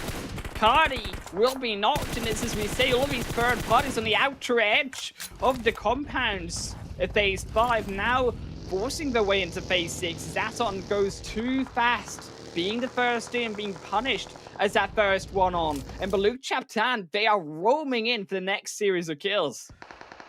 Oh man, Mythic just booking the ticket inside the next zone. Just booking that place for that team. But again, Baluk Chaptan is one of those teams that they will really need to worry about. Rise do have the man advantage to work with. Gary's all the way in the back. He's going to be the one to make that quick late rotation inside the zone. Mythic doesn't have the best of the covers to work with, but still he's able to inflict a lot of pain on the front lines. And now Aton right on the right side. Bullock as well. They will need to take care of them. And as I mentioned, Mythic doesn't really have the best cover to work with, and this is what Nextria exactly realizes, and they will take down Mythic. Baluk still alive. This is crucial for Baluk as well. 6 kills. That big 4v2. This is a team that needed those points. They're going to get them though in this game, and this could be the standing order here for Baluk Chaptan to be able to get themselves in a comfy position. Confidence up for the first game tomorrow evening as Next Royer still slowly heading their way onto the zone. Everyone playing the edges. Only Baluk, as we said, willing to be bad aggressive. The vehicle, of course, onto Atom was not enough bait. Baluk on the fire still will slow themselves down against the edge of the hill line. Not so much of a position, though, for Aton, as Next Royer will silence them away, and down to 1 for Aton. Oh, Frozen just rips his head apart. Asta falls down out in the open. The rest is impossible. There's no way Aton are going to be able to get the rest back up. So Milos now will have to do the heavy lifting for sure. Frozen now is going to be booking the slot inside the next zone. Frozen is just going to be booking it, and he might just be taken out. The vehicle gets blown up, and so does Frozen. And now Rise, they're looking to take down Nextria. Nextria, they do have the smokes to work with, but Bullock as well, they're going to be having their eyes locked in onto Nextria. Look at this, they're just able to confirm these easy kills. Nihat is the man who's knocked out, and Yikta, the final man left alive, who's looking pretty healthy. And Bullock and Rise are the 2 teams who have the man advantage inside this final zone. Rise, they enter in onto the zone first, and this could be their game, but they need to execute still more of Yikta. Yikta on the far ground. It will stop them. It's Baluk Chaptan, no fear. We'll look to try take away Rise, but still all 4 teams alive. None of them have dropped so far. Milos is still there for Aton. Yikta's still, as we say, there for Next Royer, but it's still Rise and Baluk as Nuna stepping over the hill. A nade goes in between them both. Will blow up the buggy. Fernan focused on Aton, but a Lion Kid, he needs to be able to defend this. Rise coming up over this hill. If Rise, they take this hill, it's over for Baluk. They lose out that power. I'm telling you right now, Yikta's gonna be playing this spoil sport. He's gonna take even 1 man down of Rise, and that's gonna be meaning quite a lot to Bullock. But finally, I do like the presence of mind shown from the side of Rise as well. They spot the man of Nextria, taking a lot of damage. He's not gonna be able to withstand it. There's no way. That's just way too much damage. And Rise finally blowing the final man away of Nextria. That's a huge knock. Ilian Kid still going for that res. Aton still alive in the game. Milos, he can try and hold his trigger. He can go for the trigger discipline play, but still, it's quite tempting to take the shots. Oh, Aton down. Down to a final 2. Necro. Baluk for might have this. It's down to Nunes. It might. It definitely might just have it, but still now it's a 1-on-1, and this is where the charge comes in through from the side of Nunes. And Vol now in the clotheslines. It's a 1-on-1. Nunes falls down. Now it's all down to Gary. We have seen him clutch these moments, and Rise. What's going on? Dude, I'm having the luck on my side today. I said Rise, and now Rise wins this. Oh, wow. Ah, man. It's the effect, dude. We're transitioning it through. Wow. It's a Necrodomus effect. We got 2. We got 1 on the Analyst desk. Now got 1 as well here in the caster desk. Double chicken dinners for Rise, though, today. They have been stepping up when it comes to the performance in this Super Weekend. And I think for Rise, now being, as we said, not only the little brother, but almost feel like they're the big brother. Not only of A7, but also of PMGC West. All of these teams have been completely smashing in this lobby today. Now, they're definitely proving quite parallel to A7, right? The way Rise have been playing up till now, they have been putting on an absolute show. I just like that aggression all the time from the side of Rise. They just never back out from any of these fights. And in the end, Rise coming out on top. I'm really happy for that team. As you mentioned, second win of the day. That's going to be meaning quite a lot. That means momentum shift on the other day, on the day two. That's going to be quite huge. Yeah, I think that it was all down to that extra little push, as you said, in towards that center. And I like that Nunes, they found that flank. That was a crucial flank in amongst the edge of Papa Blue. With the help of Gary, of course, stepping up huge once again for his team. But I think huge wins, but also, as we always have to mention, big disappointments. It was beautiful through from Polo, but extra save, but it's still not enough to save Xset, I think, in today. It's just that individual performance, right? And I feel like each and every single player from the side of Xset should perform as Polo did in that previous moment. And just one man stepping up isn't going to be helping your team quite a lot. But still, it did help them out quite decently, right? Imagine 3 kills being racked up by that individual player. Imagine if each and every single player wakes up from that team. They will have a statement to make, but the problem is Xset just seems lost. Yeah, I think you can see it in the position, right? Exactly as we saw in Kill Switch in that replay, not even looking, just walking straight on into the building. And it's these sort of basic errors that should not be made in PMGC West, that are being made by Xset time and time again today. And of course, it's down to the pressure. We know that Xset can be this amazing team when I'm on top, but they have just not shown that. I think they have played almost below the level that is required of this tournament. And as such, they have clearly been punished for it early game after game, after game, after game. And gotta say, man, Rise, they have fought their way to victory. They weren't really gifted the zone, but Mythic booking that slot inside the zone, that was such a crucial one. He did die for the cause, but hey, that cause in the end paid out quite huge for Rise. And Mythic, pretty much, I would say that was memorable play from the team of Rise. Yeah, and I think actually as well, not only Rise, we also see the step up of, I think, Next Warrior, who have, yes, been gifted some of these zones, but you have to also keep in mind in Next Warrior, they've been also stepping up huge when it at least comes to positional points. Yeah, Baluk as well. And I think Baluk, crucial for teams like Next Warrior, crucial for teams like Baluk to be able to make that step up, because they're the ones in the danger, of getting knocked out, right? So, got to see if we can do it in tomorrow and Sunday, as we're going to head back onto the Analyst desk to close this out. Glad the casters were just talking about, because I feel like the two things that really did stand out to me were in fact that Rise won that match from barely holding on to any sort of land for themselves, and Blue Chopton getting second as a 2-man, taking out S2G and somehow surviving on the very northern side of that zone, Zute. Yeah, Baluk showed up huge this last game. We always talk about momentum, right? The last game of the day, who could step up, who could close it out strong? Well, Rise won the match, but Baluk surprised me the most, and they're a team that's not in the top 16 yet, so this is even bigger for them. Now, taking a look at the second page, well, Xset. All right, so this is where I'm going to come in and say, I think Xset's story, their chapter is pretty much closed here, and we should start focusing on some of the other teams, namely Baluk, because they're in the 18th overall, and the MVP player, Fernan here, from Baluk, with 6 elims and 1,105 damage, Glitter. Yeah, I mean, where was this performance all day?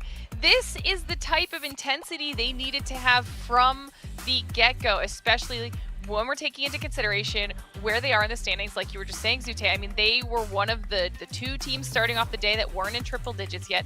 They need to continue chipping away at the squads above them, especially when Mad Bulls didn't do well in this last game, but they did decently throughout the day. Mad Bulls was increasing their lead over Baluk Chaptan, and then they have to start tackling, you know, Eastern Star, Supermassive Blaze, Atan, all the squads that are above them.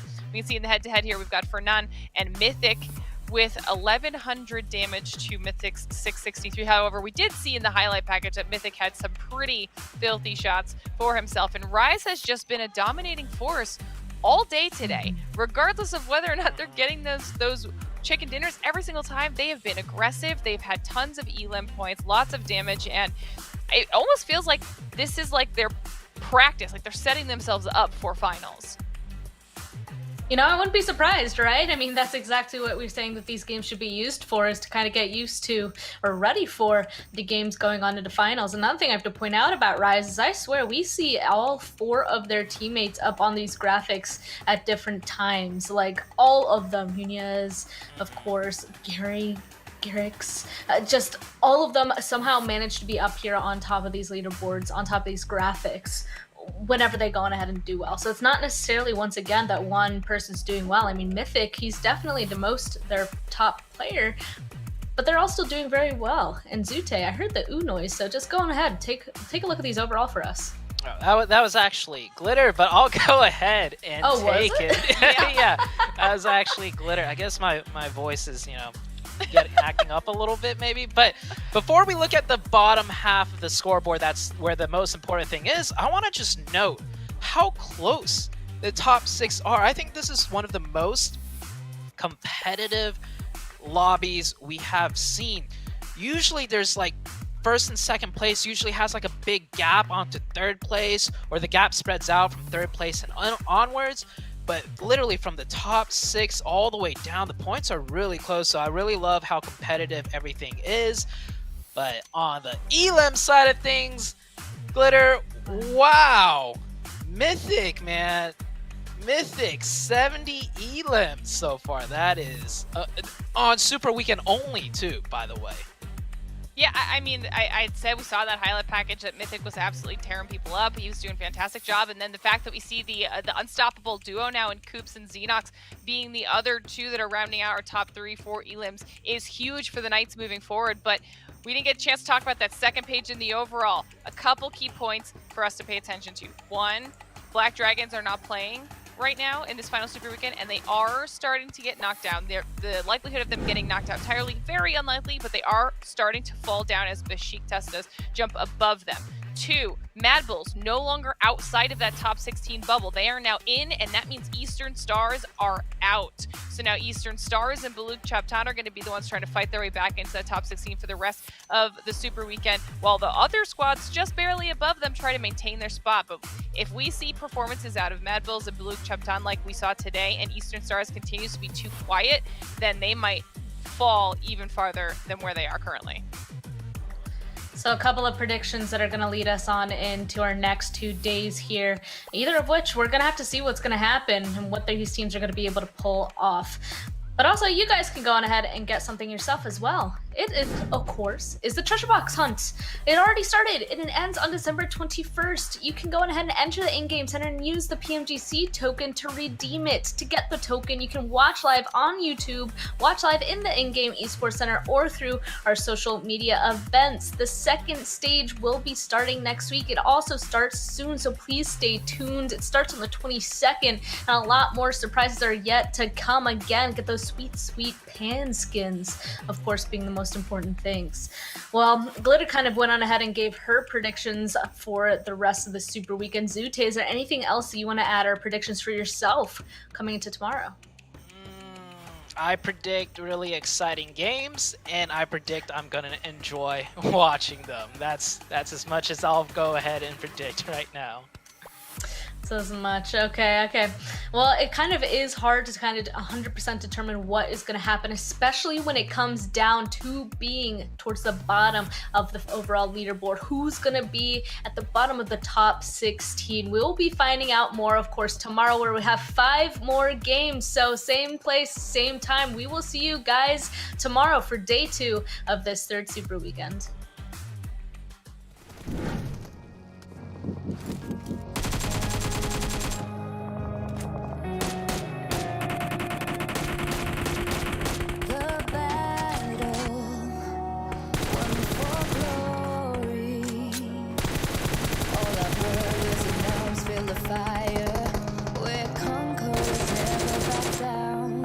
The battle tells our story.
now